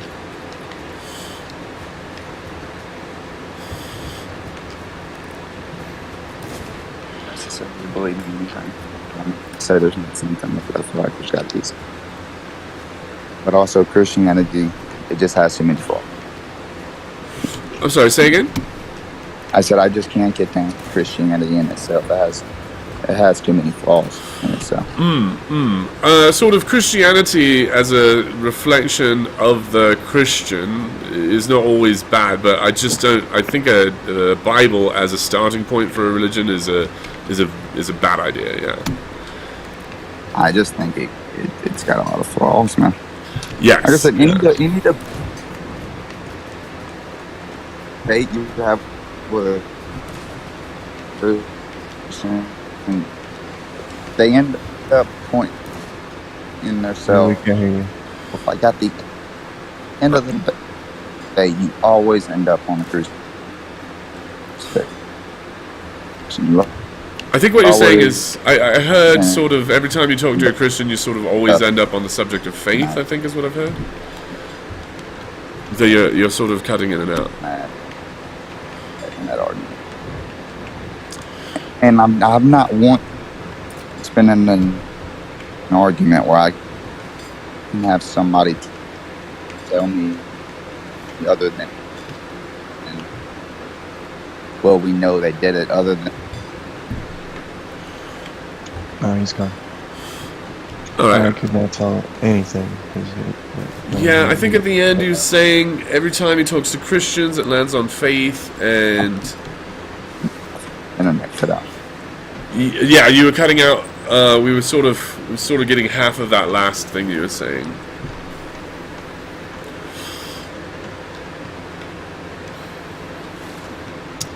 I know what you said, bro. Much of anything. You were cutting out.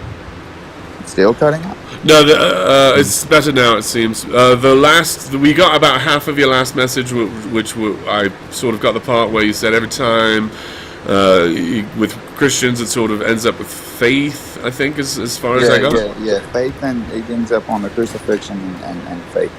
It ends up on that. It always goes from the crucifixion to faith, and that's because they can't answer the question on first off, where the Bible or where Jesus' body actually is. They can't say that it resurrected. I mean, I can argue and tell you that. I forget the woman's name. The woman that was coming to his body every day. Like anybody could have come in and took the body for herself. Any Christian could have come took the body and said, "Look, he resurrected." And you can't argue that because you don't have no physical evidence. Period. And then you can kind of underline the Bible. We can just go. I wouldn't want to have faith in a book that you say I can't take literally. I have to take it in a different standpoint because the book was written to me for me to read it. And you're going to take what you read literally. That's how it is. And I don't, especially at that standpoint. So, I mean, you take the book how it's meant to be said. I mean, the earth's flat, bro. Did you know that? And we can just fall off? That is sort of what it seems to suggest in that book. We can just fall off, bro. I mean, it gets crazy, bro.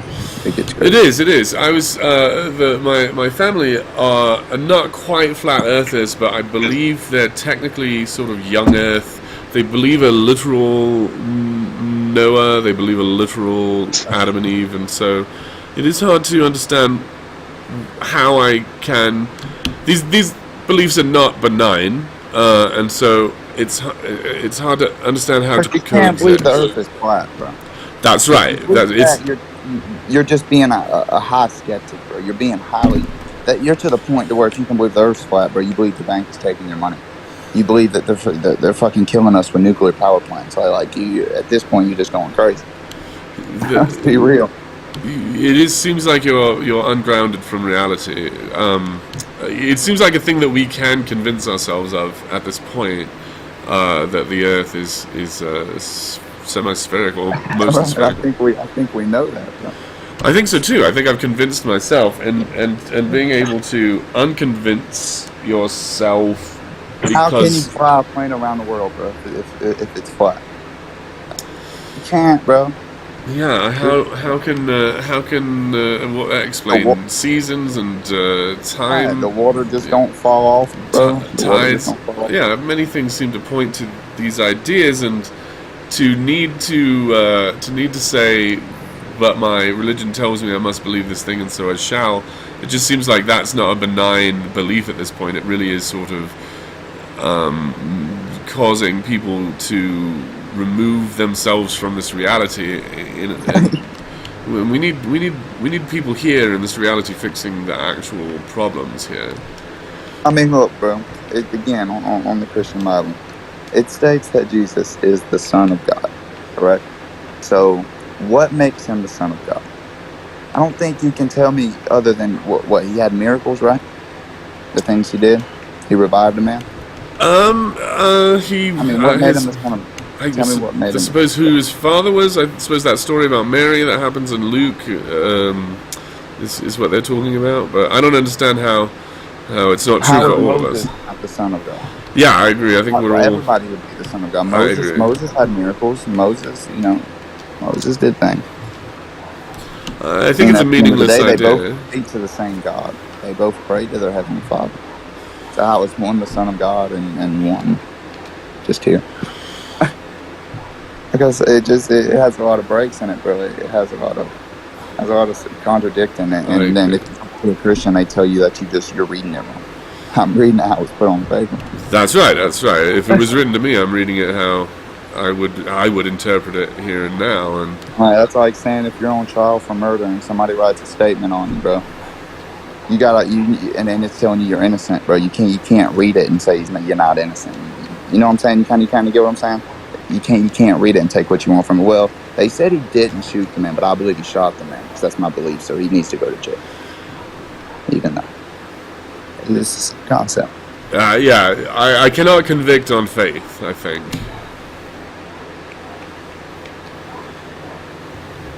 Like I said, I do believe that there is a God. I do believe something made us. I mean, we're not just the whole universe in itself. I'm a believer that everything has to have a design.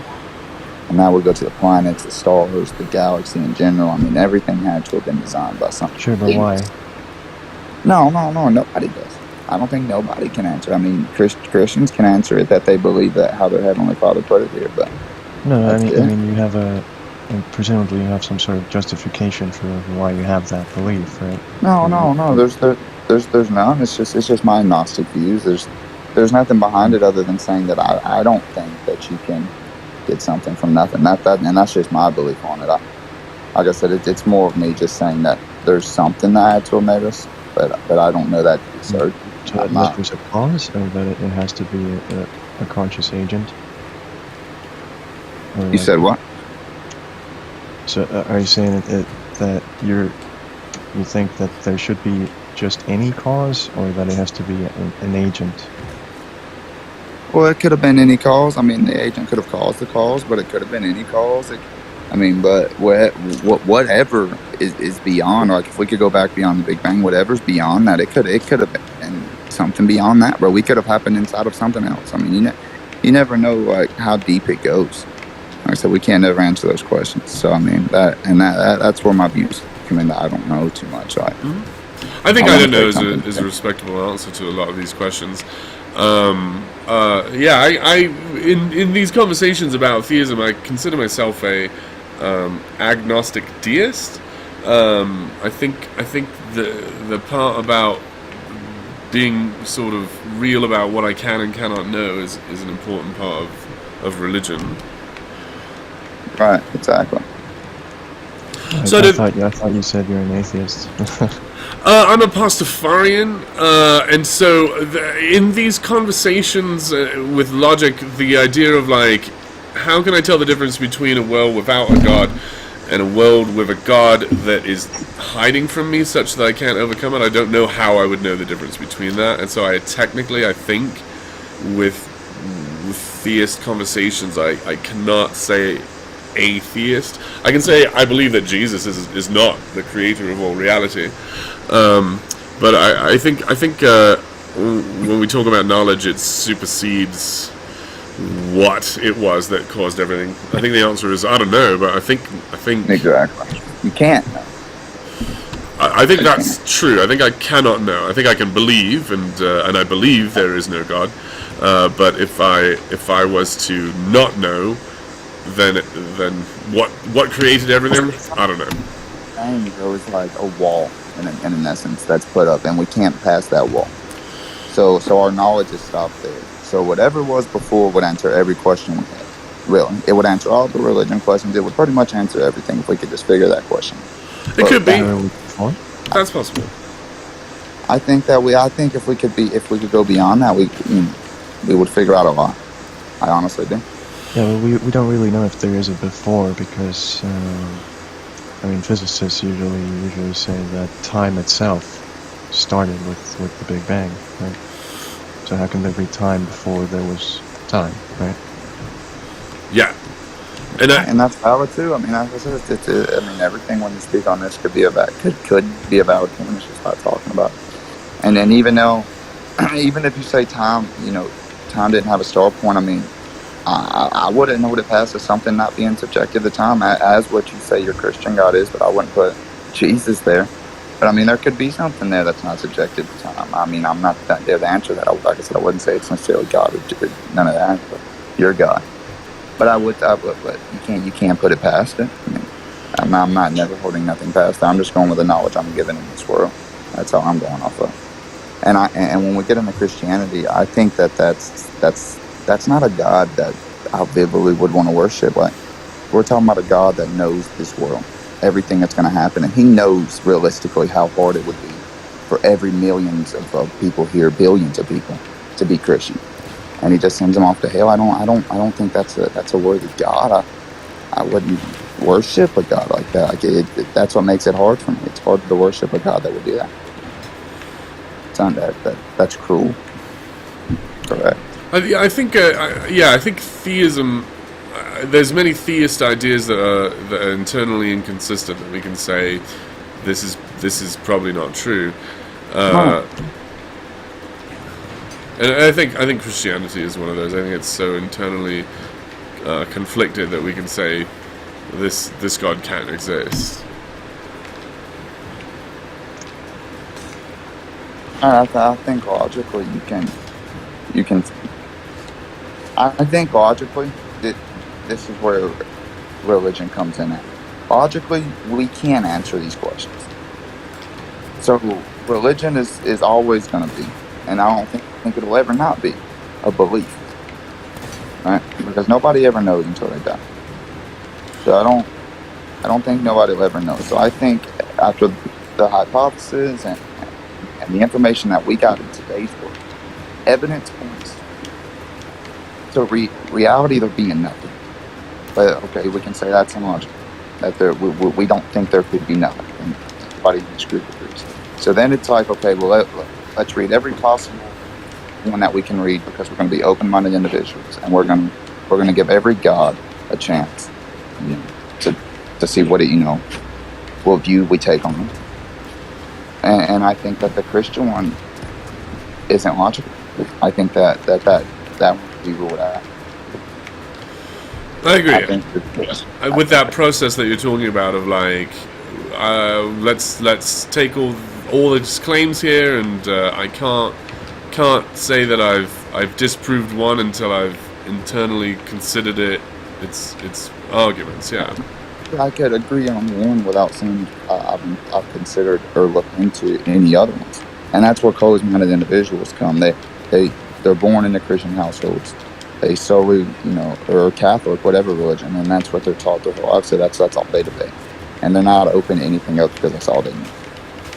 And I don't think that's logical. And then I don't think it's logical to say I should go to hell because I looked into another religion and I didn't think it was true for a few months, if that's the case. Yeah, I did look into something else and it came back. That is a sin, and you knew that was a sin, so you can't repent that in the Christian Bible. I don't think that if you know what you're doing, you can't repent it. I mean, you would go to hell, right? And it's I think the idea of hell is unjust. I think an eternal punishment or eternal punishment for finite crimes is a mockery of justice. Like in the Bible, in the Christian Bible, it sins. I mean, or not sins. It goes against Satan, and the very first part of the Bible, because Satan, tells Eve to eat the apple so she would gain knowledge.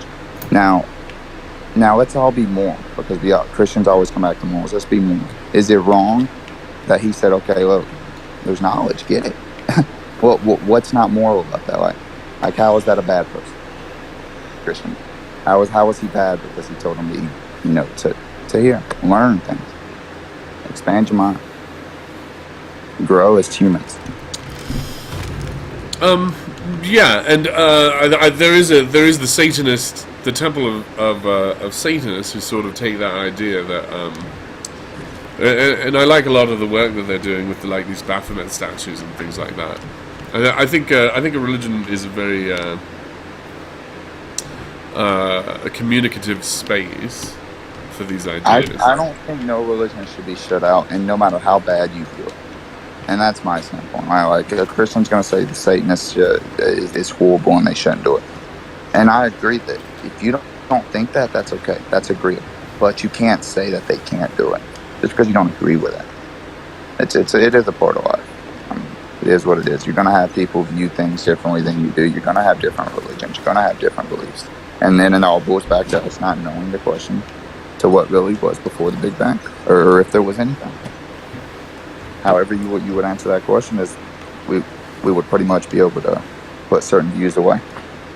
We'd be able to narrow a list down. But we'll never have that. And that's where the theist, theological anyways, part comes into play. And you just have to build hypothesis on every possible belief, right? And every possible thing that could have happened, and then you just have to go with the most correct one. I think that the most correct one is sort of a misunderstanding of the agnostic tradition or position, not tradition. Because I think the point is, if you're going with one, you sort of have. If you think that there is one that is the most correct one, then that. But if you think that I think it's impossible to know if there is a God or no God, and so I'm going to believe both at the same time. As a rational idea. And what I'm getting at again is a God that sends me to eternal suffering for that is cruel. Right. It seems to be describing injustice when this doubt is effectively sin. That doesn't seem cruel to be just. Because if you take the Christian Bible literal again, Christians will say that every sin can be repented. Everything you do can be forgiven. But if you read it literal, if you know that you're committing a sin, so if I know that I'm going to murder somebody and I know that my Christian God will send me to hell for that, there's no repent. You can't know the outcome and still do it. There's no repent to that if you take it literal. And that's that again. It just don't make sense, and then it's not logical. I don't know if eternal. Are you Christian? Who, me? Yeah. No, I'm an atheist. Oh, you're a straight atheist? What makes you believe that there's nothing? I just reject the claim that there's a theistic God because it hasn't met the burden of proof. We'll throw all that away. Throw everything we know away, because what happened before the Big Bang is not knowable. We don't know what could have been. So sure. So if you throw that away and you throw all of our standards away, because If there was something, it wouldn't have went on our standards. It wouldn't have went on what we know. So, would you say that's illogical thinking? That to say that it couldn't be the case? I'm not sure if I understood the question, but I mean, I will make it clear that I'm also agnostic about my position. I'm always open to the evidence. It just hasn't been presented to me. Well, the way that I look at it is okay. When you get into theology, like you said, most of it points to time had a starting point, right? Right. Most of theology, it points I would say cosmology. Okay. It points to time has a starting point. You would agree? Yeah, it seems so. So all the laws and things that we know of today says something can't live outside of that breath. It's no way. Everything's on the timeline. It's not possible. Well, if you say we don't know what was before, and you can be open to that and have an open mind to that, then couldn't you say that you don't know if something could have lived outside of that? Because that's our law. Sure, I don't. I just haven't really seen anything persuasive for believing that there is something outside. But wouldn't it make more sense to say there is just if there was? No, because everything we've seen within the universe has been a natural right, I agree. process. So I don't have an example of something supernatural. So I don't see why I should assume for any question that there's a supernatural answer. Okay, let me ask you one question then. Do you believe we have souls? Souls? Well, it depends on how it's defined. If it's do you okay? Like when somebody has a near-death experience, they say they have third-person perspectives. They can move around in third person like yourself. What would you say? What would you say to that? That they can move around? I mean, I guess I have to examine the claims, but usually I would say that's probably hallucination. Do some claims on that, because a lot of people have had them now. A lot of people argue, and that I would even say that we don't have enough of them to really make documentation on like enough evidence to push one way or another. But I would just say the amount of like papers and stuff you can read on people that's had them. A lot of people claim that when they had it's called an NDR, near-death experience, that they was seeing themselves from a third-party view, and they could see themselves like in a dead state. So like they were so like they was spirit like creatures, and they would granted that they was just moving around. And even if that's hallucination, like I don't think even if you hallucinate, because if we go to lucid dreaming, which is real, you can't look at yourself in the mirror. I don't know if you knew that.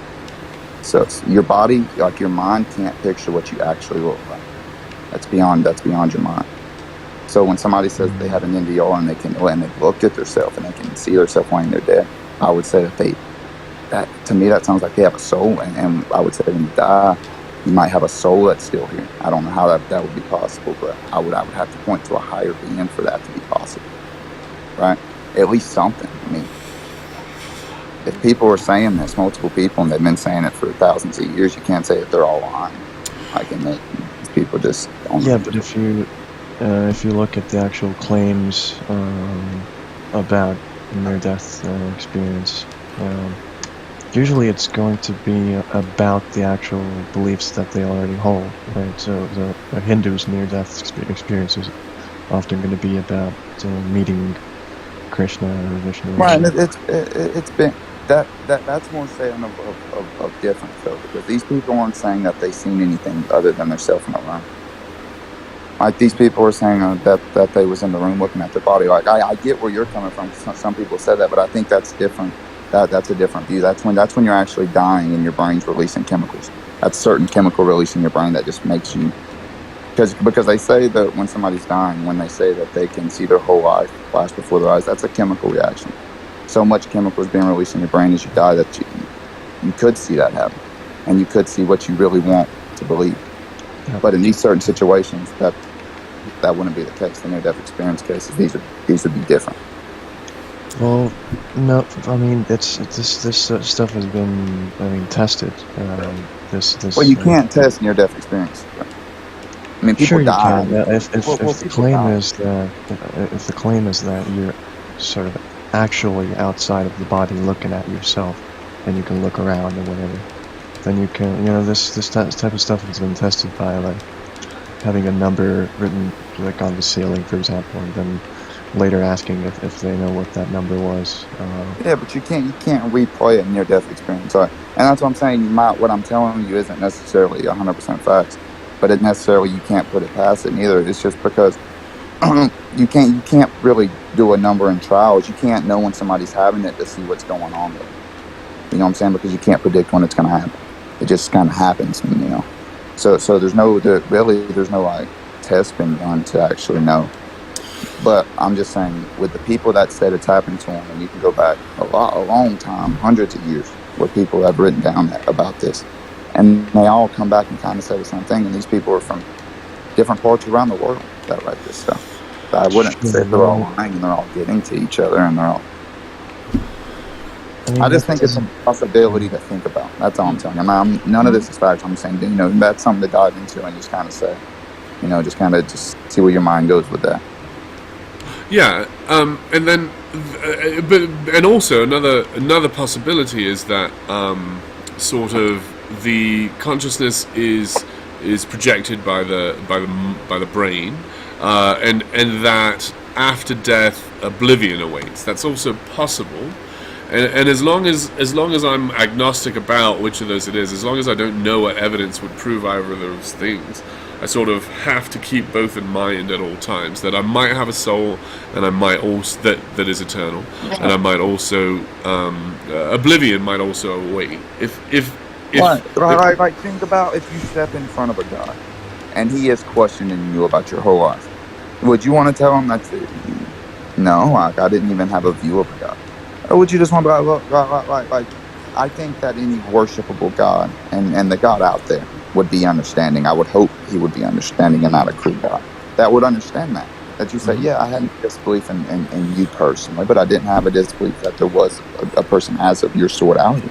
Yeah, if I were to die and there was a God, and he was to say things, I would explain to him. I also had to entertain the idea that you didn't exist. I also had to entertain the idea that I had no soul, and I had to solve the problem of morality, given that I have a soul and given that I don't have a soul, and that seems to have been the way it was designed. The things that I can't know are created that way intentionally, if indeed it was created that way. That I have to entertain the idea that I come from oblivion and to return to oblivion, and what would morality look like if that were the case, as well as this other thing.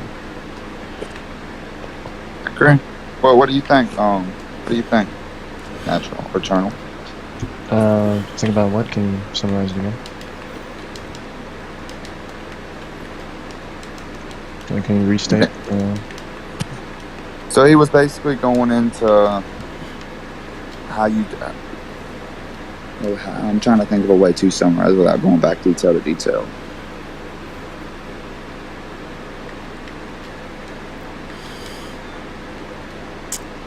So he was summarizing, about how, if you say that there's no God, right, then that, then you would say you're agnostic.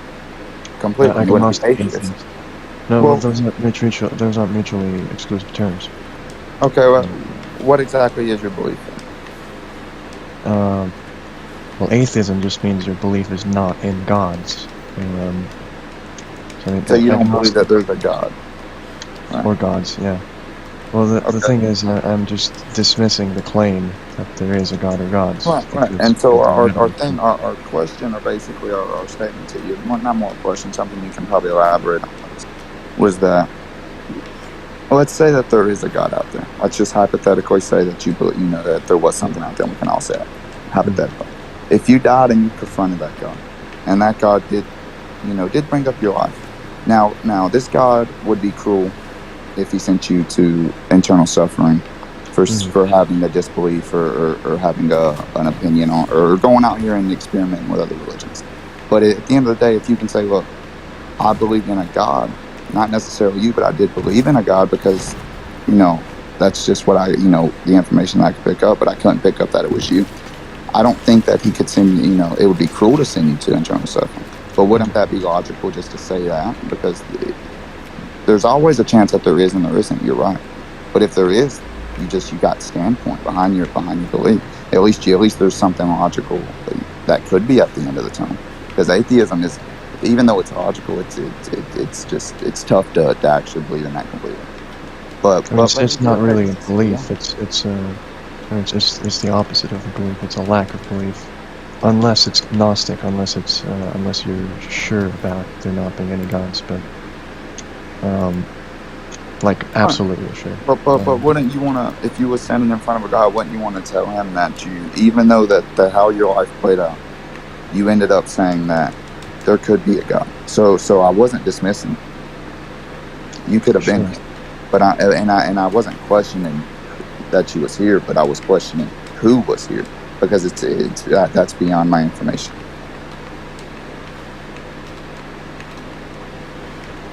Yeah. I mean, the thing is, I'm not saying that it's likely. I'm open to the possibility that there are gods, or all right, that's okay. Any other thing you can I don't know, say. So do you believe in free will? I'm not sure. I think I'm actually leaning towards determinism. Soft determinism or hard determinism? What's the difference? So soft determinism is where you say that emotions, desires, and wants are not predetermined, but everything else is predetermined. Hard determination means that everything in your life is predetermined. Love, wants, desire, all of it.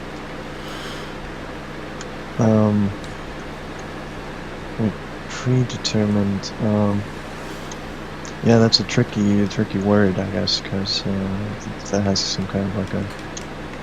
Because I've argued with a lot of the people who believe in determinism, and I've boiled it down to a good argument against it. Because if you say that you believe in soft determinism, then this is how this goes. So that would mean that your wants, desires, and emotions are not predetermined, right? So if you want to eat a banana, right, and it leads to the action of you eating a banana, the action was predetermined, but the want was not predetermined. Would have been free will. Want is free will. So want is a choice. Yeah, so I guess. So you would have to say that you believe in hard. Yeah, in that case, I guess I'm a strong determinist. Okay, and then I can come at you and say this. So determination would mean that everything is predetermined, right? So when I was to try processes, yeah. Okay. So if I was to dream, correct? In this world, in today we live in, we know that there's a difference between dreaming and lucid dreaming, right? Between dreaming and lucid dreaming? Right. Lucid dreaming is having the awareness and being able to kind of interact in the dream, right? Okay. So when we say that, so if I was in a predetermined world, once I go to sleep, and I can pretty much know that I'm in if everything was predetermined, first off, the first viewpoint is I wouldn't know the difference between a lucid dream and a non-lucid dream, because everything's predetermined. You wouldn't know. And then the second argument will be is when I'm in a lucid dream and I become aware that I'm in the dream, at that point I can influence that dream. There's things I can do inside of that dream. I can influence it. Once you can influence a dream, to influence it, it's your choice to influence it. It's free will. You have free will at that point. So then when you wake up, you would be aware that you have choice, because you had choice. So now in your predetermined mind, even though it's all predetermined, if that's the case, you know that you have free will now. So then everything's free will, because you had the awareness and the choice in the dream, and everything that's predetermined is mentally saved in a mental standpoint. So everything that you know, like driving a car, that your mind would save that information and know how to do it the next time. So once you dream and you have the ability to influence it, you have the ability of choice, you have the ability of free will, you wake up, you have free will. There's no more predetermination. Yeah, well, I mean, I don't see how the lucid dream thing makes much of a difference. I think free will inside of that could be an illusion as well. But you couldn't say it wasn't an illusion, because you have the choice. First off, you have the choice to lucid dream, because to lucid dream, people do it and people practice it daily. You have to have a tick to really lucid dream. So throughout the day, I would need to pinch myself, and I would need to do this for a week. Like every few hours, just pinch myself. So then in the dream, I would pinch myself, and that's when I'm aware. That's when the lucid starts, because I pinch myself. I've done that daily. I have to make the choice to pinch myself. That's not an action because I'm doing it every day. I'm making the choice to go lucid because I know I can go lucid. That in general is free will because that's a choice. Because in a predetermined world, you wouldn't know the difference between a lucid dream and a normal dream because the dreams are predetermined. No, I mean, you can still think that you have free will. That doesn't necessarily mean that it's that you do have it. I'm not sure how this follows. No, okay, I'm saying if you can influence a dream, if you can do that, that is free will, right? You can agree with that. If you can influence a dream as a lucid dream, that is, if you can influence something, that is you making a choice to do so because you can influence, and it's studies proven that you can lucid dream, so you can influence dreams. And if you can influence a dream, then that is free will. I'm not sure. I'm not sure that follows. I think I'm not following what you mean with that. Well, I'm gonna ask you the questions here. Okay. How do you know that if you're now this is somebody with hard determination. This is the questions. How do you know the difference between dreams and lucid dreams if there is no awareness of free will? So answer that question. How would you know the difference if you're not aware of free will? There wouldn't be a difference between a dream and a lucid dream. How? I don't know. It doesn't seem like an interesting question to me because lucid dream to me is just the same as like you're making decisions in real life. Right? It can still be. Right. That's the whole argument. If you're making decisions in real life, but it's a choice. You have a choice, so it all goes back to the dream. You realize you have choice, and that's why the lucid dreaming argument is highly valid if you really take in account the answers to it. Because if all choices was predetermined, we wouldn't know the difference between dreams and lucid dreams, and that's facts. There's no way to know. Tell me how we would know the difference. Because we know lucid dreams are real. We can come to that standpoint that there is a lucid dream.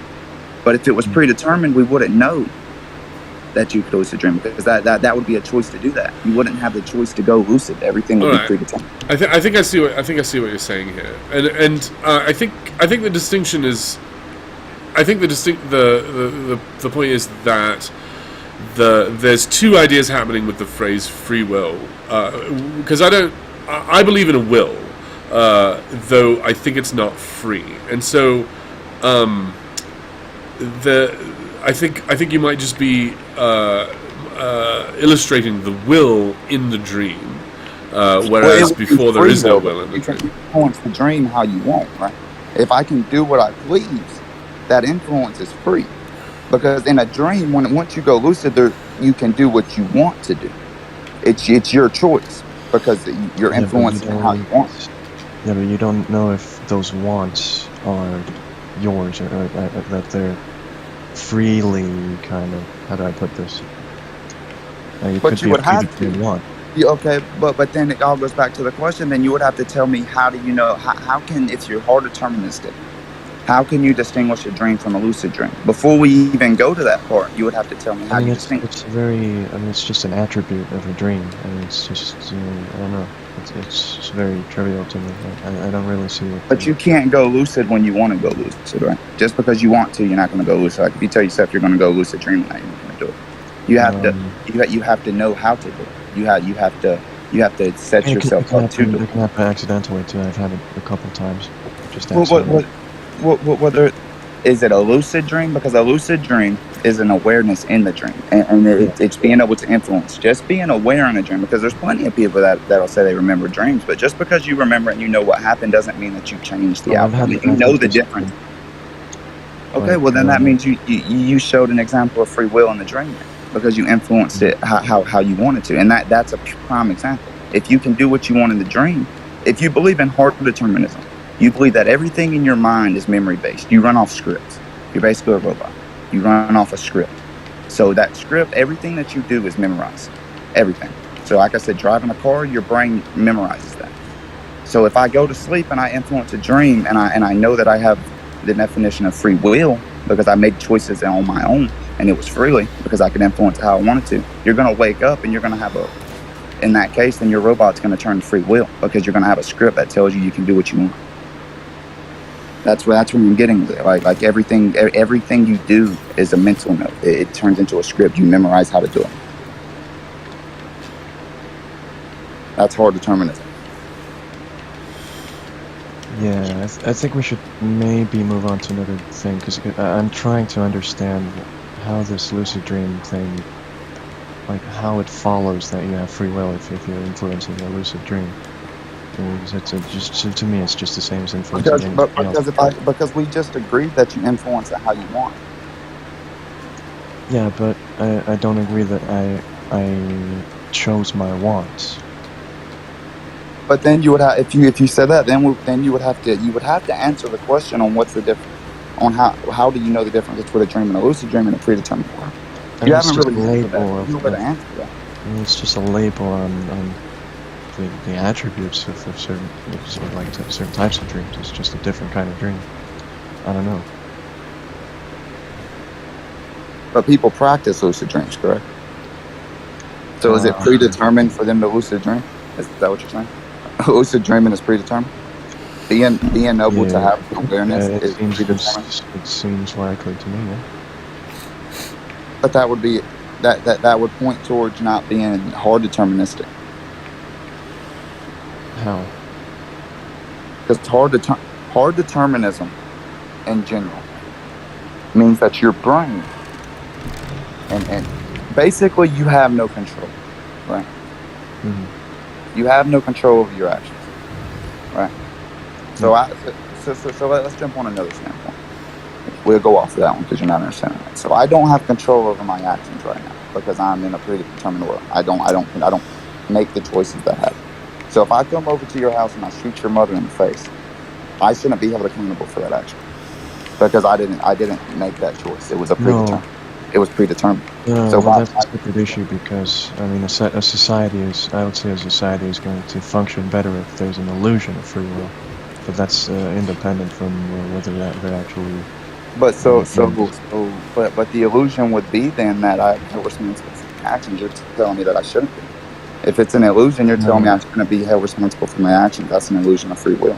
It's predetermination. I don't have a choice, so why am I held accountable? I mean, you should be responsible in terms of. I mean, you need to be sort of either rehabilitated, or if you're not rehabilitatable, then isolated from society. Even though I've done nothing wrong, because I've done nothing. Sure, you have. Well, you've killed. But consciously, I've done nothing wrong. So wouldn't everybody be a psychopath if they killed somebody?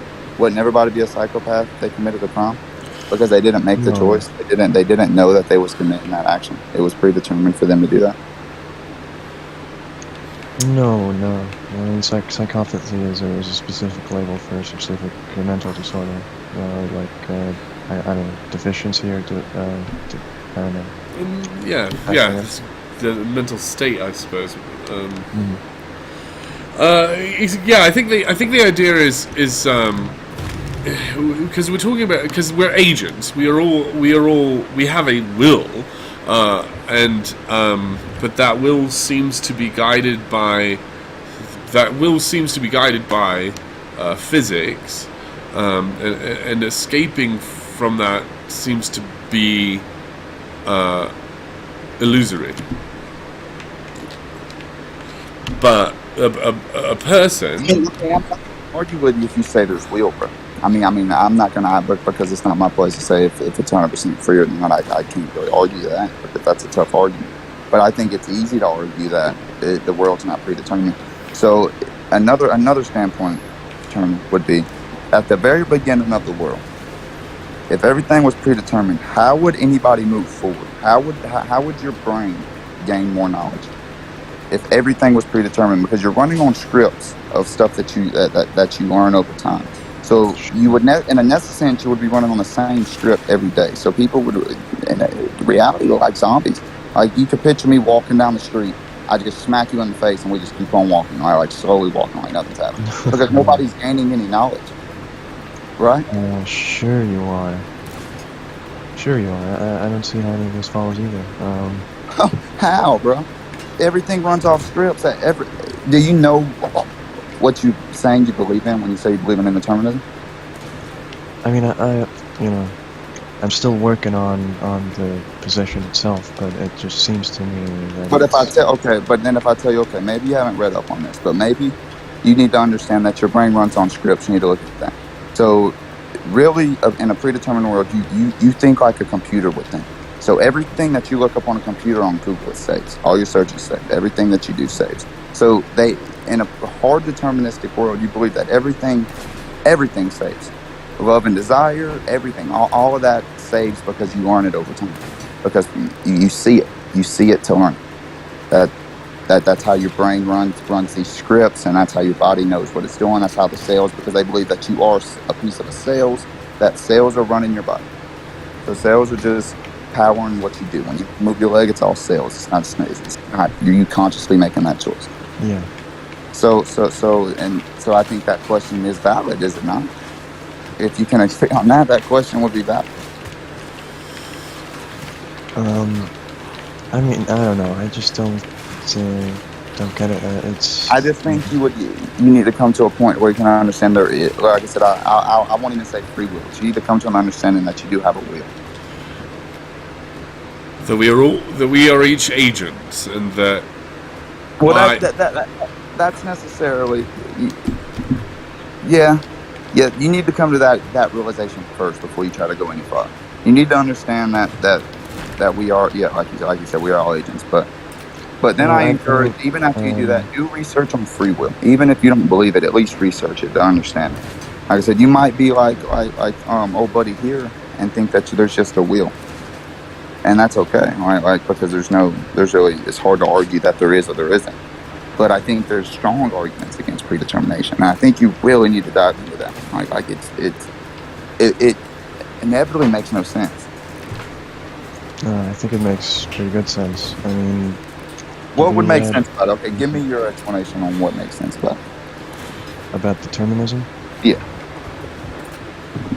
I mean, have you read Sam Harris's book on free will? I mean, let's not talk about free will. Let's talk about how you think determination.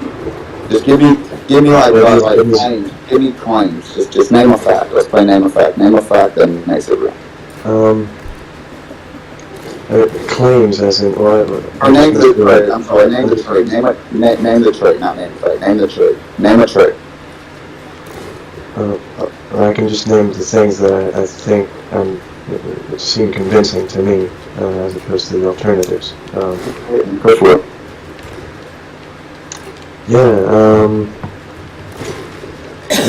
I think. I don't know how to put this, but I do think that every thought in your brain is sort of determined by the actual, just the neurons firing and so on, without your choice behind it necessarily. So I mean, so the book I mentioned, right? It's called Free Will by Sam Harris. Well, he's a determinist. I read the book and it seemed pretty convincing to me. I think this guy's really good. So there's a couple I guess thought experiments you could do. Like, for example, if you name a capital city, just name any capital city in the world. You said what? I said, I'm just trying to do the thought experiment that was in the book. Okay. So just name any capital city in the world. Washington, D.C. Okay. So did you have every possible choice in front of you before you made the determination? No. You didn't? What'd you say now? I'm really losing you. I'm sorry. Speak a little slow. Okay. Are you losing me because it's cutting out or something? Or? Yeah. Okay. So you said Washington, D.C. Do you think you had the free will to say Cairo? I had the free will to say what I wanted to say. Yeah, but did it occur to you to think that Cairo is one of the options? No. So you didn't have the choice to choose Cairo, right? I still had the choice. How do you have the choice if you can't choose it? I can still choose it, bro. What if I'm on a computer and I'm just looking at all of them? I have the choice to choose it. I mean, I would still have the choice. There's still a choice. I could have told you to hold on, and I could have went in and looked at the world map on the wall and pointed that out. Okay, There's still a choice to choose what I want to choose. It's not really a valid claim. I mean, right there, you didn't have a choice, though, right? But I would have had a choice. I didn't have to say Washington, D.C. I chose to say Washington, D.C. I was thinking of a lot more in Washington, D.C. Mm-hmm. That's just one I made. I mean, you had a select few kind of options there, right? You didn't have every capital city in the world in your head, and then you know. Well, because I'm not that knowledgeable. Now, if I put my girlfriend on here, she can name them all to you. She would have probably come up with another one. That's all on just how much you earn. I don't think that's relevant. I mean, just because I'm not knowledgeable of that country, no, I'm not thinking about that country. You probably wasn't thinking about Washington D.C. because you're not federal. Sound like you're from the States. Yeah, well, what I'm saying is you can't really have free will if you don't know every single option about something, right? But you could get knowledge and know every single option about something. Do you think you can know everything in the universe? I think that you can earn a lot. I think that when you can earn a lot, like, not necessarily saying that you're here long enough to learn that much knowledge. You die before you can learn that much knowledge. Am I putting it past somebody who could live 1,000 years? No. Because I think he could. He's there 1,000 years. He can gain all knowledge he wants. It's just it's all the time.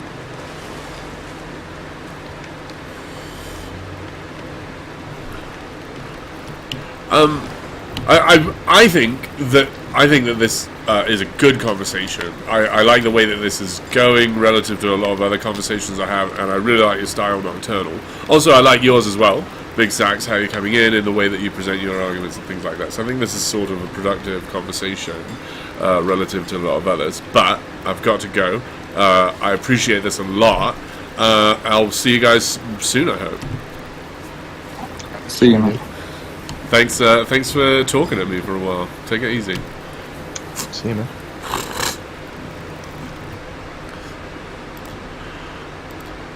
And Pastafarian, sorry for all the snot gobbling. Here's some of this. This is a lot of fun doing this. I'm probably going to take tomorrow off. I'm getting off earlier than I usually do right now, or the last 2 days. I don't mean to set up a pattern or anything. I'm just sort of doing this during the hours that I have it, and I'm enjoying it. So I'm going to do it some more, but I don't know when it's going to be. And also I'm going to go out in the streets and talk to people because I love that as well. So hopefully maybe this Friday, Saturday I'll be doing that kind of stuff. So if I don't see you for a while, nothing personal, just sort of is the way schedules work.